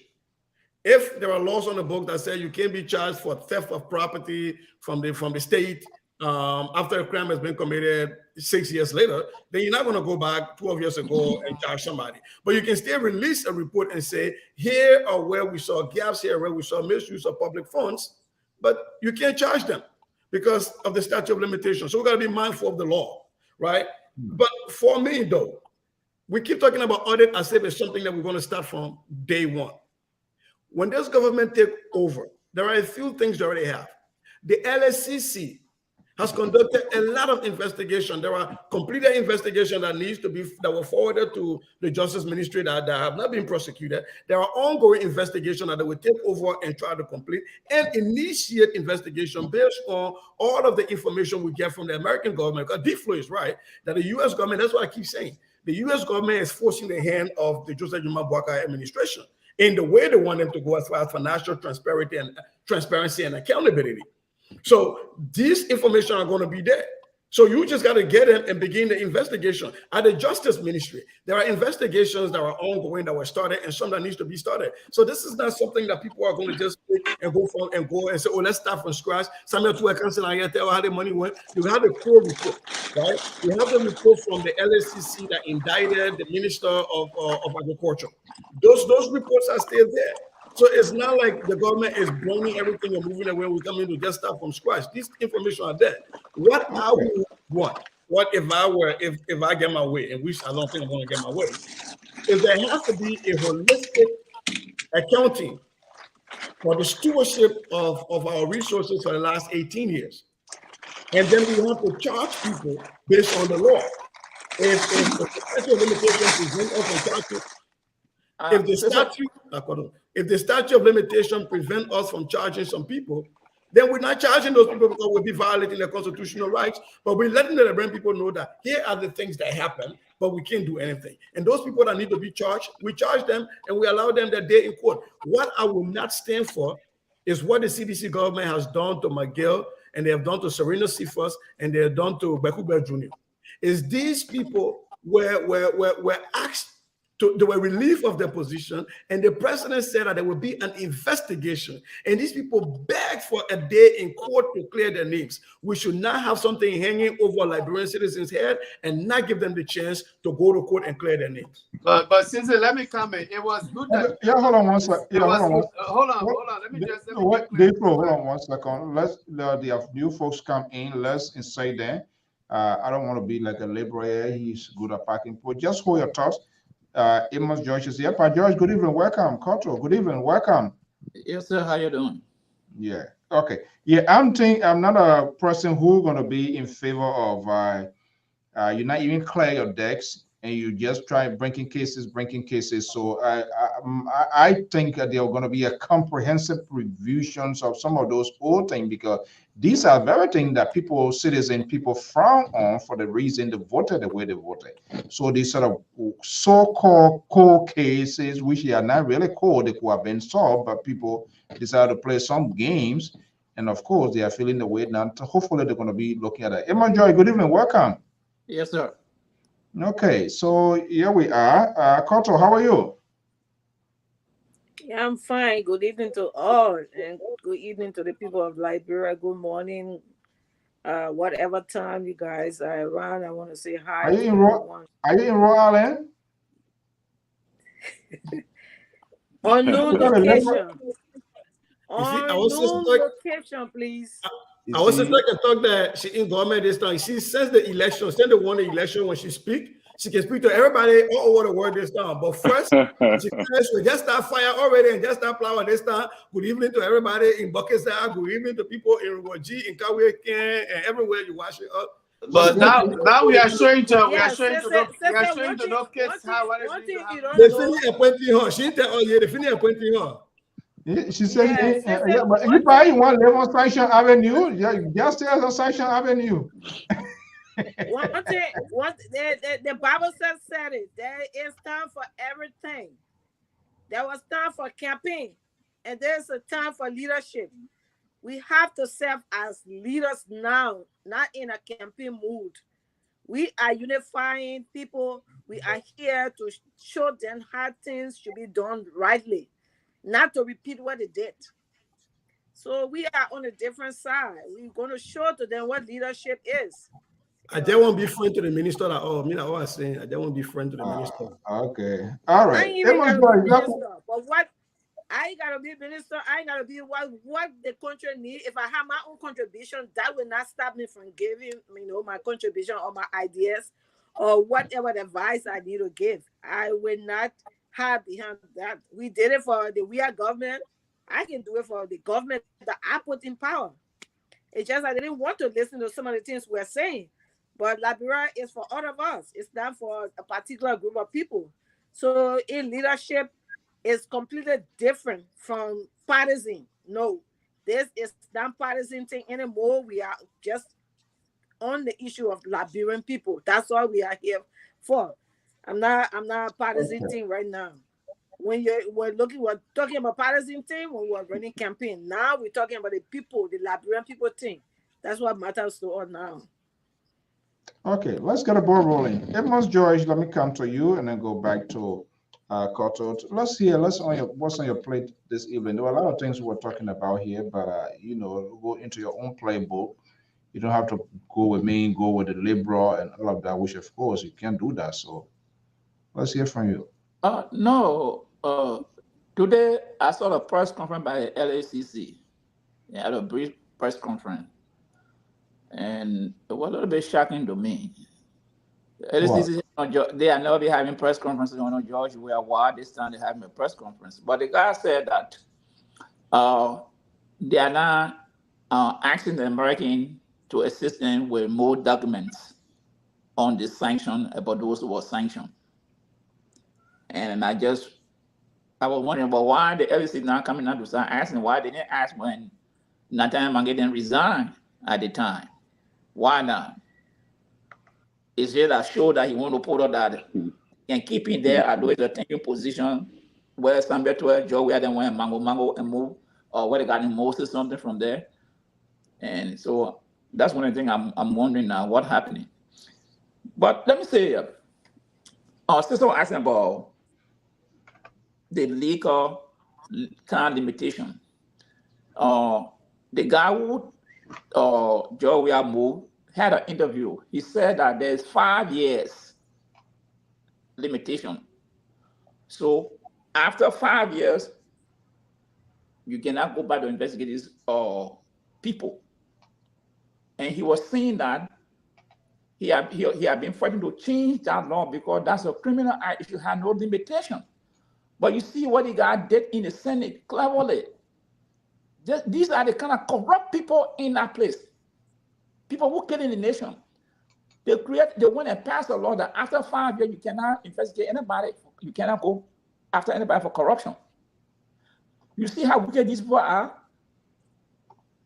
And these are some of the things that Joseph Bonka government must hit, the Senate must change.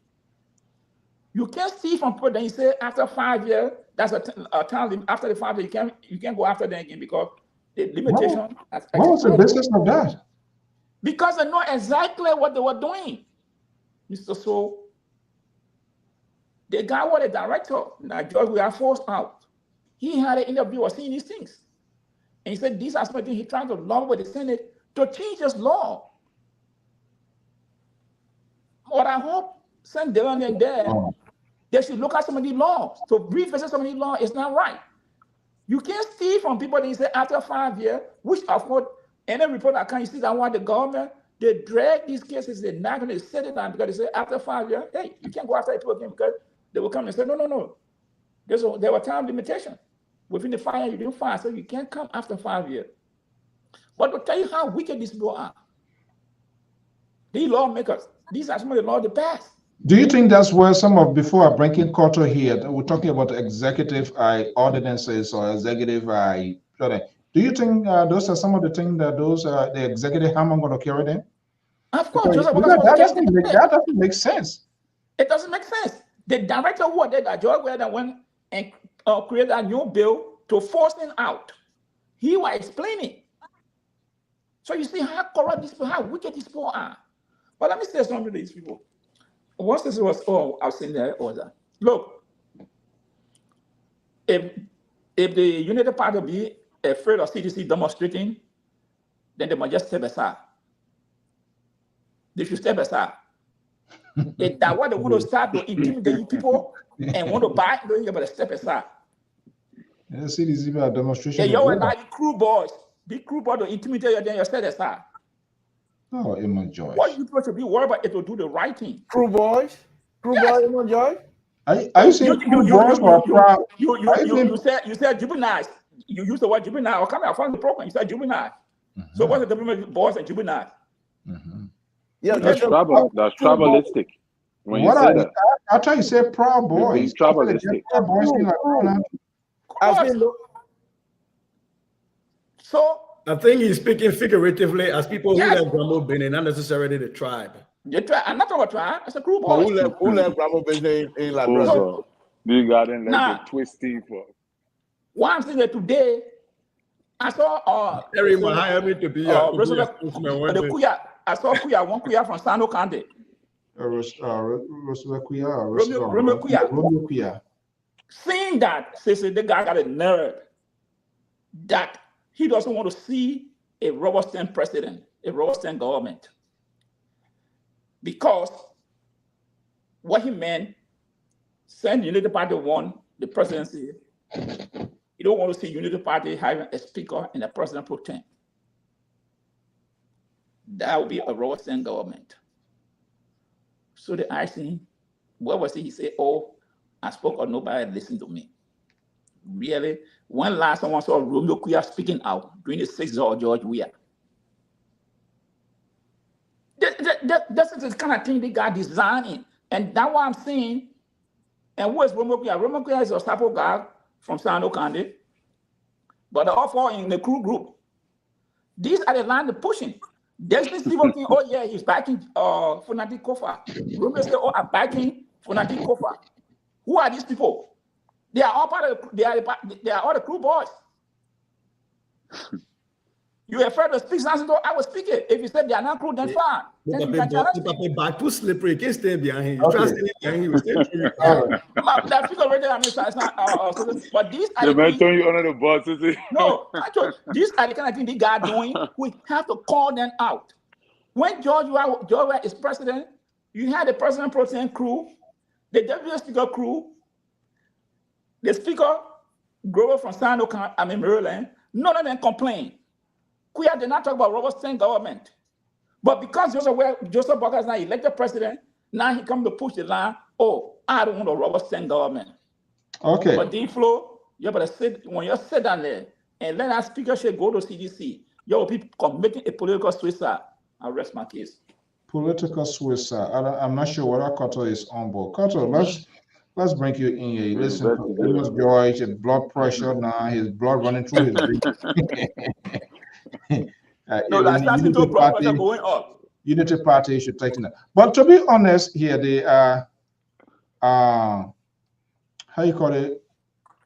Unity Party. There's a lot on the plate because right now all the bagay, all the data clothes are going to be living in the hamper there. We don't want to hold CDC accountable. That's Unity Party. That's huge. Do you think that law should be the speaker can stall that process? The speaker can stall a whole lot.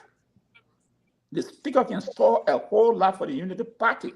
If they don't know the political game these are playing, let it play away. They will see what will happen to them.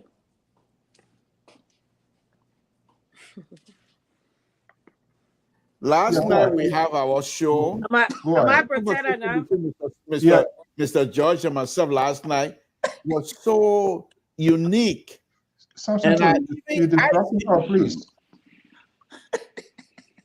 That when Mr. So bring you in tomorrow, will you still be this civil? He said yes.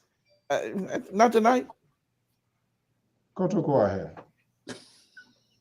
All right, thank you. So, and thanks to my fellow panelists for tonight.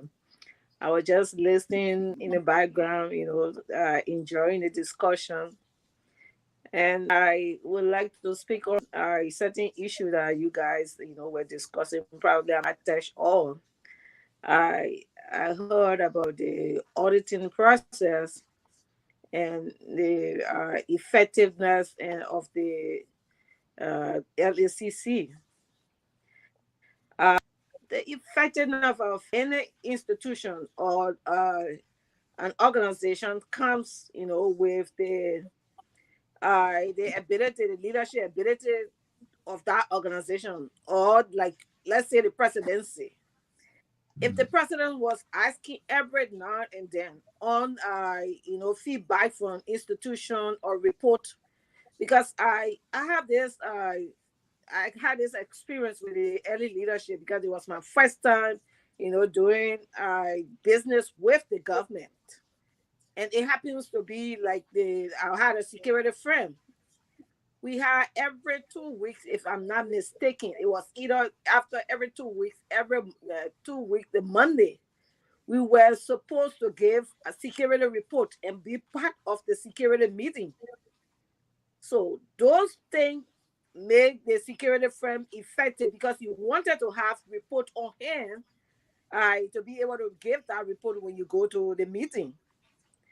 And this is the leadership down that is saying, because if you have to see an effective leadership, you will have to prepare a report to give to the leadership that is coming in. I think this is where the effectiveness coming. I'm thinking that's what it is. And they're talking about the audit process. You cannot come in leadership and just say, you jump in auditing the past term. It is not just done like that. The first thing is, in audit, you must first know what is on hand before you start to go to the past. There is no way I can tell you guys that Joseph Boakai will just come in power now and start auditing the early-led government. It's impossible. And I can tell you, I don't care how other people come in now to give support and just say in a month or in a year time, they will automatically jump into the early term. But what I know will definitely happen is that when they should have gone through the audit with this present government. What will happen is that the audit process may extend to the past leadership, and that is possible. Because the thing is, it's just the thing about people worry about audit when you don't have a document, your transaction documented. You get a further audit. I serve as a chief accountant, and every day, for me, for accounting, you should expect that every day you make your daily report. And based on that data report, you get a weekly report. And on a weekly report, and it goes on monthly report, you have to make it. So I see no reason why people will be afraid of audit if this process are in place.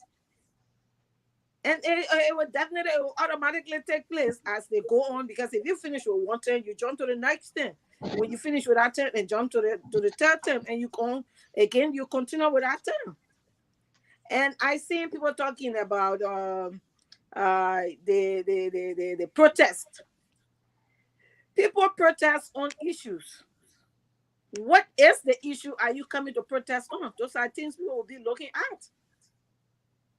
Because if you come to me and tell me, oh, Joseph Baka just coming in power, so what? What are you protesting for? You have to tell me, and if I feel that what you are saying makes sense, then I join you in protest. I was here when Costa, on the opposition side, when Costa said you were protesting for George Weah to step down. I was one of those that said it's not right. That was an elected government. You cannot go and protest and just say the person should come down. And I could never stand for that. I never supported that. So you have to come with an issue. If the issue makes sense, and be able to gather people around you to support you, you can go around and protest. And the thing about protest is not even having a group of people to say are protesting. It's the matter of even getting a placard and get that information on a placard. It speaks loud volume, and even going to get a group of people to come. If you have an issue, go to the president or go to the person that immediately need to handle that issue. If it is not issue, you take the second term and third term. If that does not resolve, then that's the solution to go on protest. Protest is not a solution. For me, I never protest. I never supported any protest. Because what I believe in is to take to dialogue. And the dialogue works better than going to stand in the streets and, the situation become chaotic. Because what happened? You go to protest, there are a lot of people going for protests for different reasons. There are people who go in there to loot. There are people who go in there to meet, to hurt their enemies. Let me stop you a little bit. Talking about protesting, and if you have people got to tell you, so by them telling you, is it seeking your concern? Do you have to agree with what they are saying? Don't you think that's also they can say it? It doesn't mean there are so many ways people go out there to express their political ideas. You don't have to agree with them. So why should people tell you? Yes, Mike Costa, that his beliefs for which he just wanted the president to step down. Me coming out to this man is not a president does not mean he's not a president. He is a president.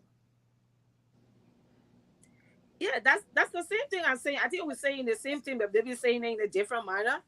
If you came to me and told me that Joseph Baka is not a good president, you coming to win me over. What are you telling me? Joseph Baka is not a good president. What is the issue? So you have to come up with an issue, and if that same issue affecting me, then I join you.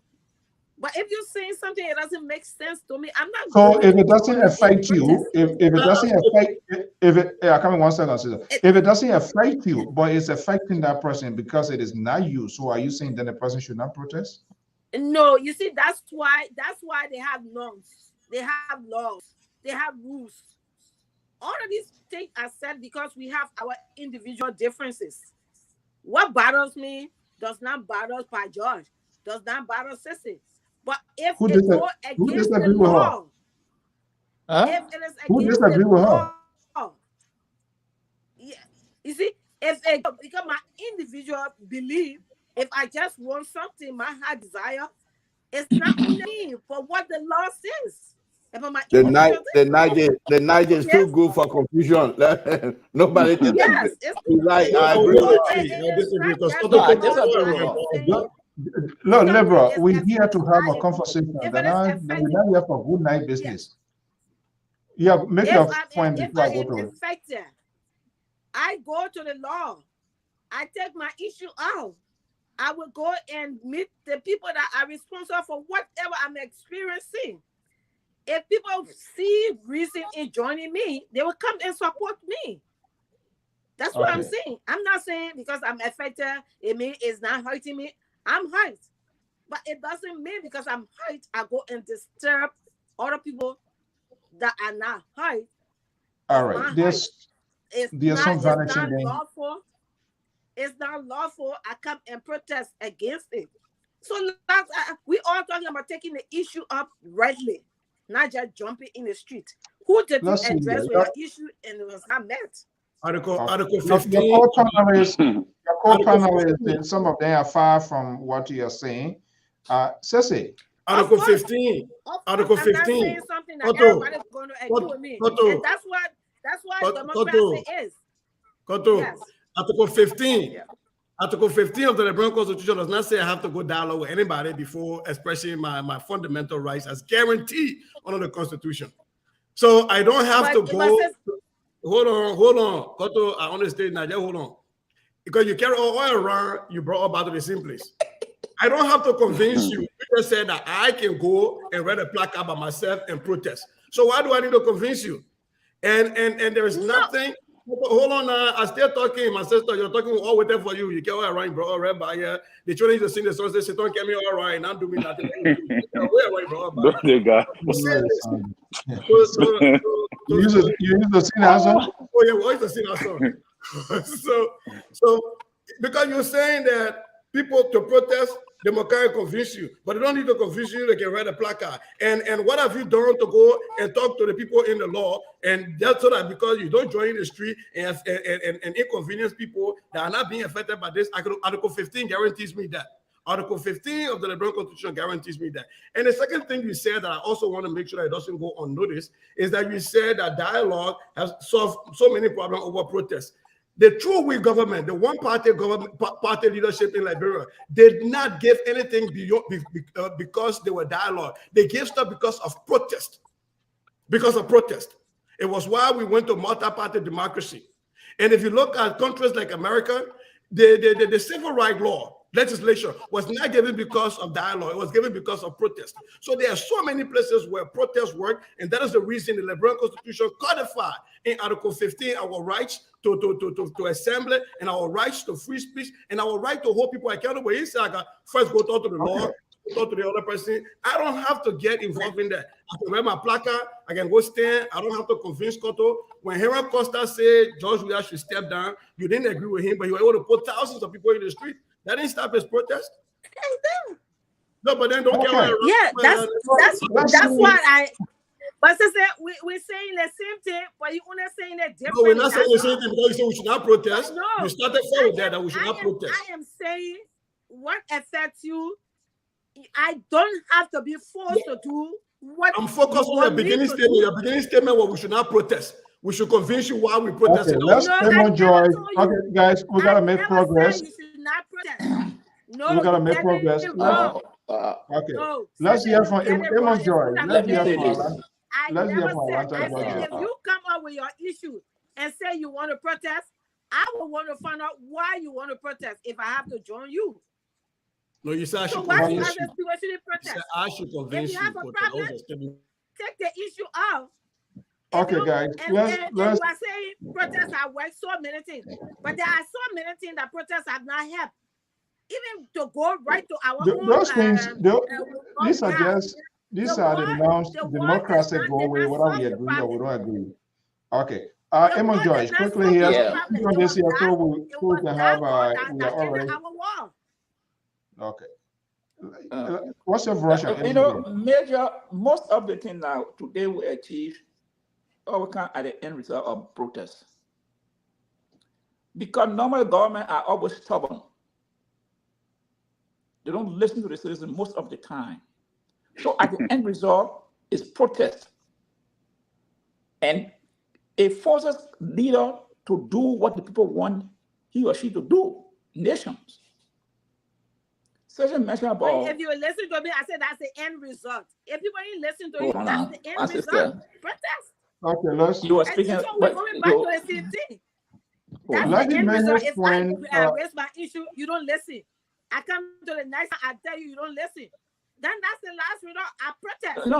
Listen. It's not even the last result. It can be the No. first result. The Constitution guarantees you to do it anytime. It could be the first result for you. Madam Cotto, hello. Madam Let Amos speak his mind, and then we can go spin the room and make our. You see, you're allowing the liberal to get away with stuff here tonight because, like, you know, tonight I really tired. I think if okay. The Constitution gave us that right to assemble at any time. Anytime, it says. It's a one for to say you can petition your leader. You can ask him to resign if they are not serving you in the right way. Those are things the Constitution gave up for us to do. We don't have to consult anybody. Tomorrow when I can get out, I hold my placard, I say Joseph Barker should not be suing. It is my right. Other people say no, but that's my right. It is guaranteed under the Constitution. In this country, the voting right act was not passed because of the will of the government. It was because persistent pressure from people. They saw the need that, hey, we cannot no more continue people. We have to give them this right. If they had just sat down, it would not happen. 1979, 75, something to them, when we took part in our riot. When Bacchus Martin and Kingdom Liberia, they said, look, we were tired with one-party states. The government said, okay, hey, you got to register. They want to register the entity. They say, we want multi-party states. The government said, no, we're not prepared to give people this time. The government said, we'll carry rice price at this time. They said, no. Rice cannot go up. So therefore, what we'll do, we'll put people in the street to demand the government not to increase the price of rice. They put people in the street. People died. Property was damaged. Rice price did not go up. The government changed her posture. They say, hey, don't come and register your political party so you can contest the election. If they would have sat down, if Bacchus Matthew, may his soul rest in peace, Chair Chipo, Deacon Carroll, Oscar Jaikuya, all these guys, Wesley Johnson, Alias Soare, Samson Toro, if he was scared that day to go and gather with that money, there would have been no multi-party democracy today in Nigeria. It may be way beyond the land. Who say you can be in the phone?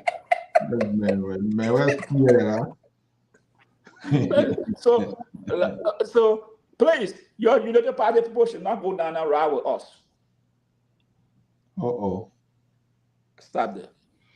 All right. It's 10:05. We'll try as much as possible to keep it to the point, but we gotta give our closing argument. And you see, that's the beauty of this network here. When they're ready, they get on one another through. When something to stay, or they are like doing research on the computer, and they enjoying your thing and everybody. Okay. Well, I'm not sure what's gonna happen in it, but quickly here, and you guys in your closing, you can speak about it.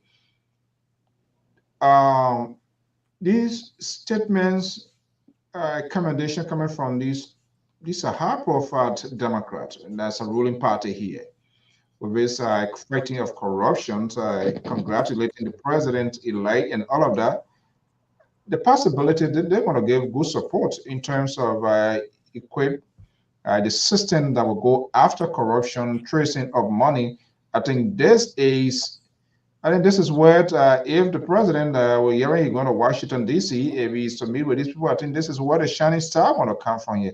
Because when they're saying this, this is something the people, U.S. government really frown on, this corruption. Because most their money that they give is taxpayer money. And these money is being misdirected, misappropriated so badly to the extent this can also suffer a big political backlash at home because, oh, you're giving the people the money. They're not doing what they're supposed to do. At the end of the day, they enrich themselves. The money has been misappropriated. No accountability as well. So in our closing here, let's see what let's do let's play the minds of the president. Like what really he gonna be asking, and what sort of help do you guys think that he would need from Uncle Cent in the fight against corruption?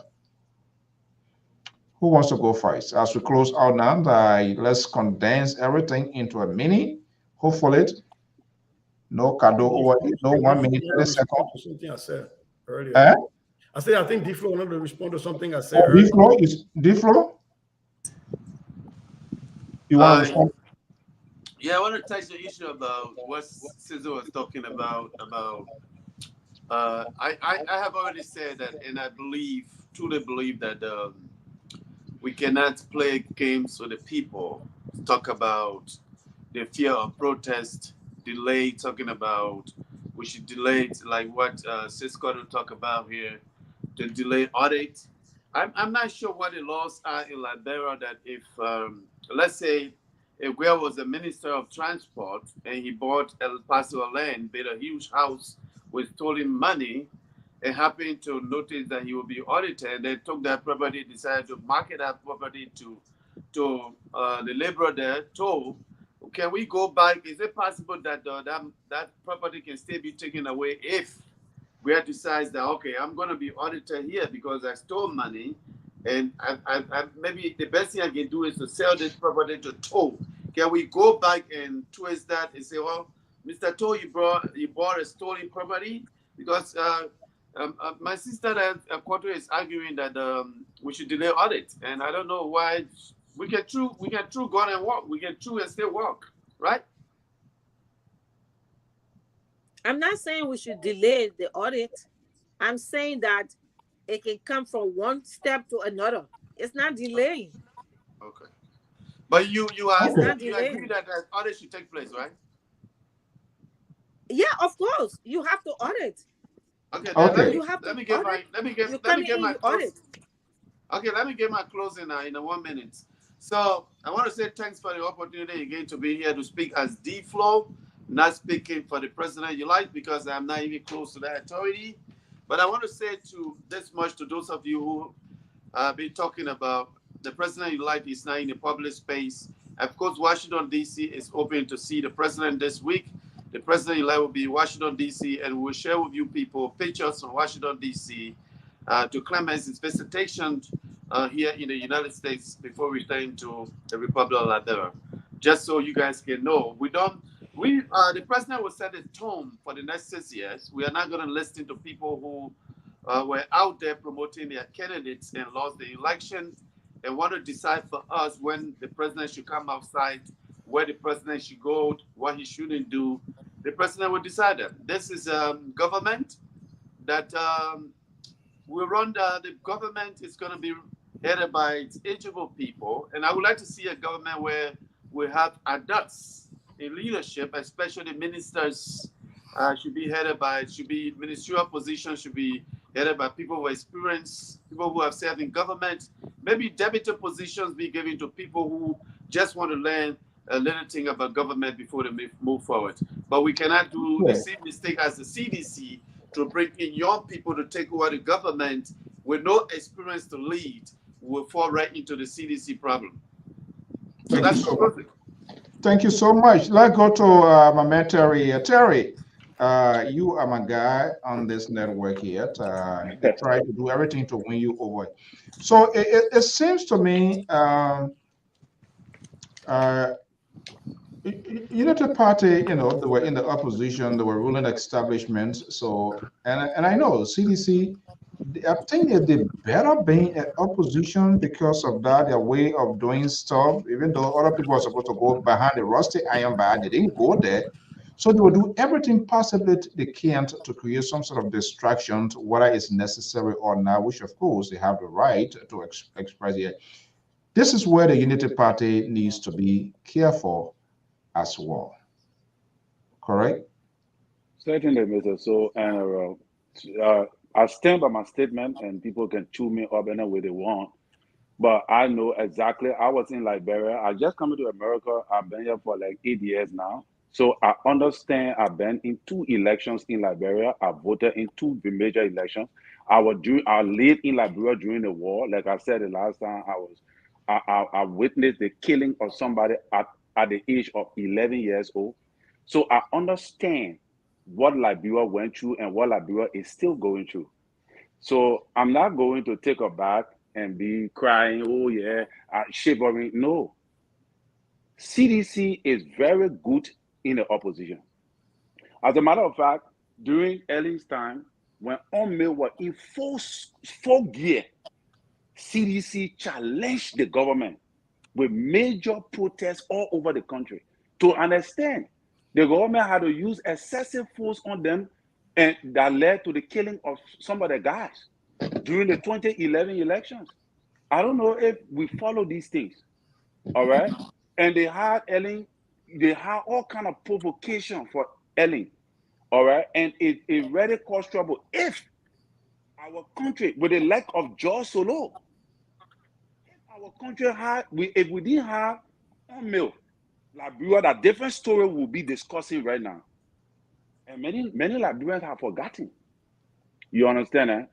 And so with them now having to have tasted power, knowing very well that they have all this corrupt money in the economy, you decide to pick and choose to go after them. What do you think they're going to do to your government? Like you guys are just talking about protest. You are just stretching all your being, have protest, cheating, and other things. You think CDC is going to come to you small way?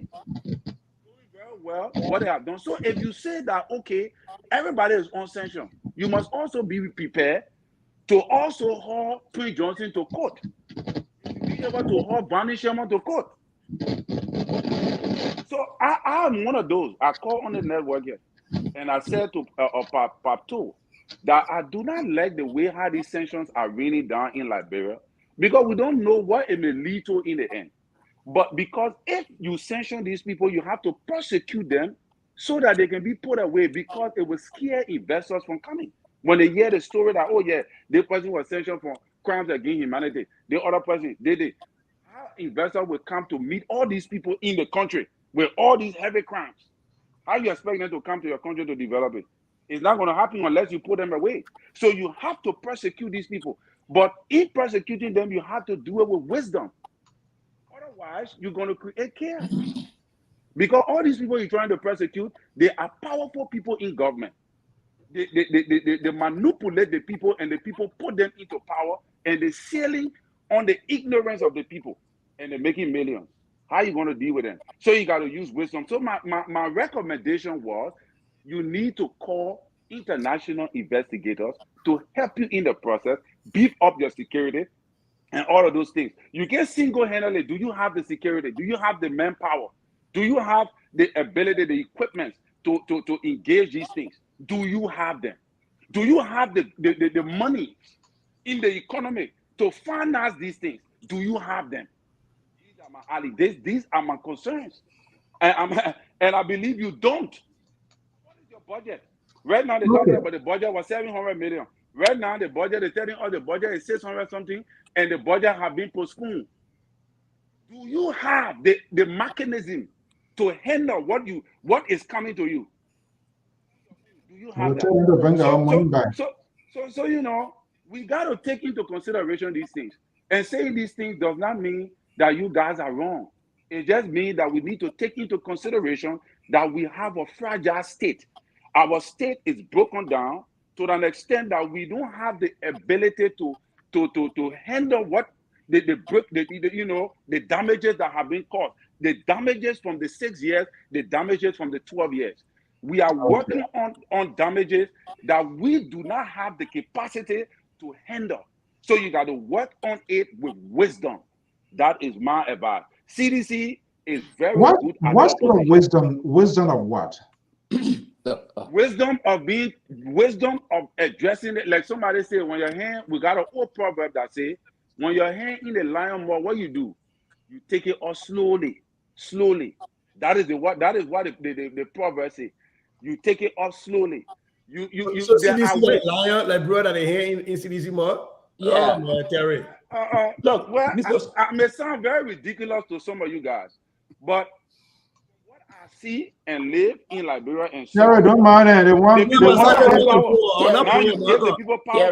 was not born in America. I live in Liberia during the war. I walked through Liberia during the war. People keep away from me during the war too. You guys want to make you awkward? Don't mind that. Terry, don't put fear in none of us. From 1989, December 24th, I was in Liberia. No, I come in. You talking about you live in Liberia, this and that. I just want to tell you, December 24th, 1989, I was in Liberia. New Year Day, it was one of the first BBC reporter across into Liberia. I was in Monrovia. I stayed there. The internal government came, Taylor came to town. So some of us, you may have stayed there for 2 elections.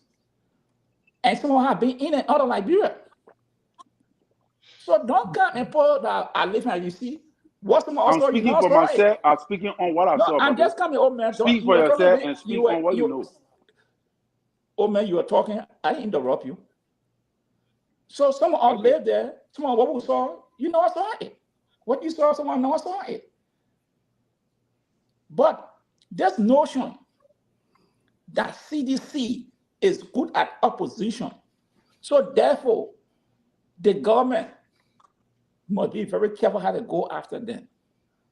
Oh man, I saw Jefferson Tamakodi the other day coming from the court. I did not see 4 person in the pickup. I saw 1 person in the back of the pickup. Look, we have to be real. If we want Liberia to move forward, then you with a bishop and reverend, you step aside. Okay. You know what? You with a bishop and reverend and you step aside. You go clean your mess. Because so this thing, we are not going to continue to reward people for bad behavior, for robbing the country, and we say, oh, we're scared. Wow. I said no, and different no. The country devil, the Zoe is the worst person, that bear the penalty than anybody. The Zoe. Because when the devil ready to treat the Zoe, say you ought to know better. So when they treat the Zoe, you standing around, you say, hey, I will not pass it because if they can treat the Zoe, they're waiting about me. So this people that post up to order again. This thing here, if that's how you people want to run the government, you can't tell you to we must follow the law. The only thing I say, no witch hunting. Let us follow the law.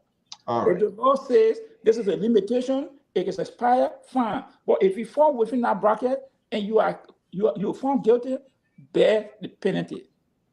I agree. Bear the penalty. But this thing is that, we got to be careful because CDC, hell no. Who cares? If George Weah is named tomorrow as being corrupt, he must be investigated.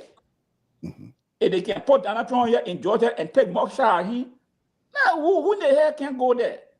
Why few people must sit down and exploit the country and we say, because we are all one. We are all one, then your daughter is in America and my nephew sitting on the floor. We are all one. Please, man. And let me leave on a note. D-Flow, you'll be the commissioner on immigration. Good night. A mighty long way. A mighty long way. All right, yeah. Mighty long way. Yeah. A mighty long way. A mighty long way. They put my name on the sanction list.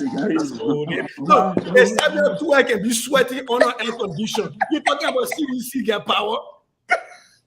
The man forgot his student companion. That my first time saying, Paku reading, the man putting IT. My man, I'm begging you, man. I'm begging you. Tamba Koji move in Liberia to the courthouse with less than 20 people again. People might run away again. Look, people, what folks are not understanding the analytic piece about this. When the CDC had not come to power, they could sell aspiration. Yes. They could tell the people that we are your champions. They could tell the people that for so long the Congo people and the elites has held us down, and we need to bring the first black president, whatever that meant, to power, and we will serve the grassroots people. The CDC, before coming to power, had people buying their own t-shirt, like going and printing George Weah on it. Look at the last election. How many people bought their own t-shirt printing George Weah on it? Now, only case in feet. Now you have disenchanted sedition. Was that ever a thing you heard about when CDC were in power? Because the people now understand that these people saw them just hot air. And these people are in Liberia saying now that the reports are coming out showing that these poor people amass so much wealth while their partisans are dying from hunger and they are dying because there's no medicine in the hospital and infant mortality has increased. None of these people got the power to put anybody else out because their own people will not follow them. So Latin CDC was strong in opposition yet or before they got in power. Nobody else out and threaten the state. When the people stop you from entering Lofa, they're not you on your own. Nobody can do your rescue. Who will stop us? Who will stop us? Oh man, you probably from Bon Country. You're not from there. Well, why making you vessel in it here? So I'm from Mosarado. I'm from Nigeria. I'm from okay, yeah, let's hear from Koto before we go. Mr. To, I want to also tell Terry that those days that the CDC could get her and just, protest and they did not beat up with resistance have passed. We saw it this election period. When CDC get ready, they will carry on right up to the 2020 election. All they suppress people. They went on carrying on threatening start on the electors. But we saw it this 2023. The people met it with resistance. So it's no longer time to kind of intimidate the other people when you are coming and bringing story to them that they don't believe. And I still come to that you would not just come convince somebody because you're in power, you have left power, and you were corrupt, and can't tell the people, say, let's go protest because they said Tamakoji was corrupt. Well, who listened to you? The people have been marginalized. They will come be protesting. The time for those things have passed. If you come with a tangible issue, that people will see reason to support you. But you come on, okay, you say because you just get out there today, I'm feeling the way I'm feeling and I'm going to protest. It will be you. And that's the same thing I'm saying. That's your feeling. It's not affecting other people, even though I'm supposed to be concerned what's happening to you. And we need your consent. They won't give me bad dream. They won't give me bad dream.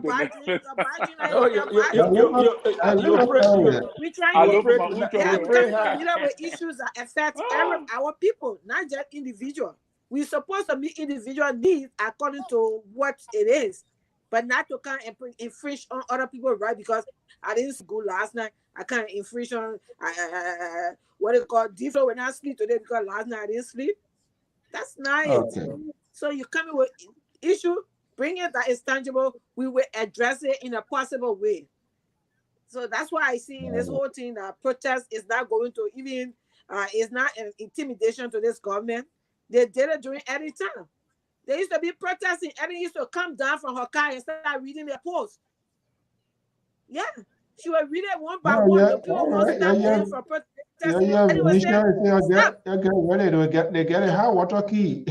Yeah, but then they start putting out Very Eddie used to get down bad.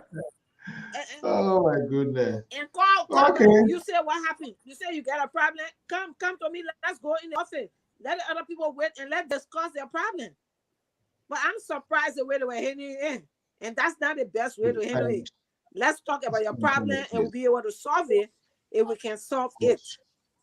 So I say thank you guys today. It was a good show and like in the words of the liberal, your good night. Oh, so the liver is off? You're not getting. I will close the show. Anything you make us so. You won't say nothing yet?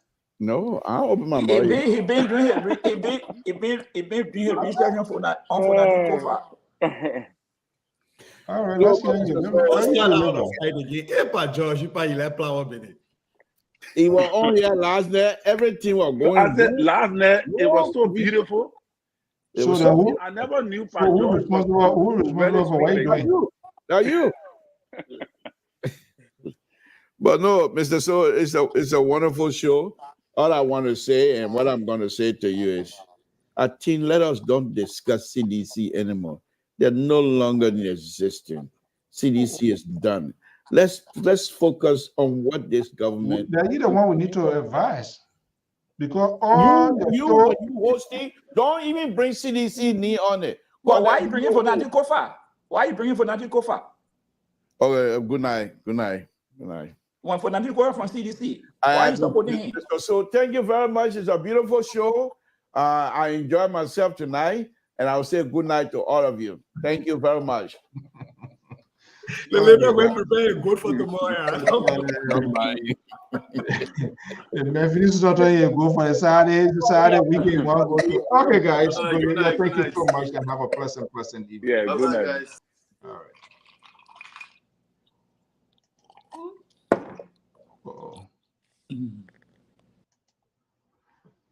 Okay, folks, sometimes that's how it be. We want to say thank you so much for your time, your comments, your tweet, your interactions, your suggestions, your agreement, disagreement, holding us accountable is what also good. We say thank you so much for being part of tonight's program. Leave your comments, your suggestions, what you make of it, where we fell short and that we need to improve, or some things we need to do, or things that we need to add.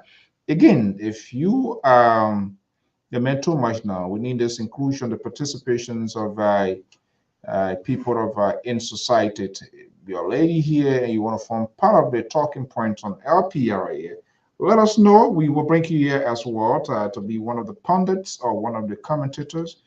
Regardless of your political affiliation, we do not sanction to voices. We intend not to leave people, no one behind. Our conversation is directed in the sense of fair, balance, and proportional conversations. It doesn't matter which side you support, you believe, just let us know, and you can also be here. Well, all eyes right here in the ocean state of Rhode Island, unfortunately, because of different time issue, I will not be there. But again, my request to sit with the president-elect, I wish, but I hope maybe at some point in time, I was denied. And that's strategic, and that's a good decision in as much as you don't want to expose your guy when he's not in the wheel to turn the wheel of the country. There's one president at a time, and the only president that is there now is President George Manuel Weah. So until then, after the date set, when he shall be inducted and take the oath of office, I do solemnly swear, Ambassador Joseph Newman Boyka, do solemnly swear. Then we know the safety and affairs of the country is in his hands. We can now say all Liberians. So he's a full access to all Liberians and now United Parties or whatever group. Until then, folks, thank you so much for your time being with us here this evening. By God's willing, we'll be back here during the weekend for most news and programs. Have a pleasant evening. Bye-bye.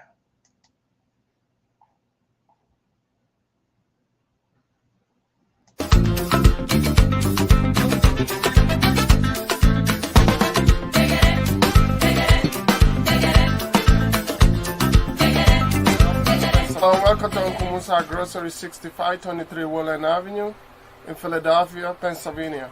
I'm a customer of Uncle Musa. I came here to get some things from grocery.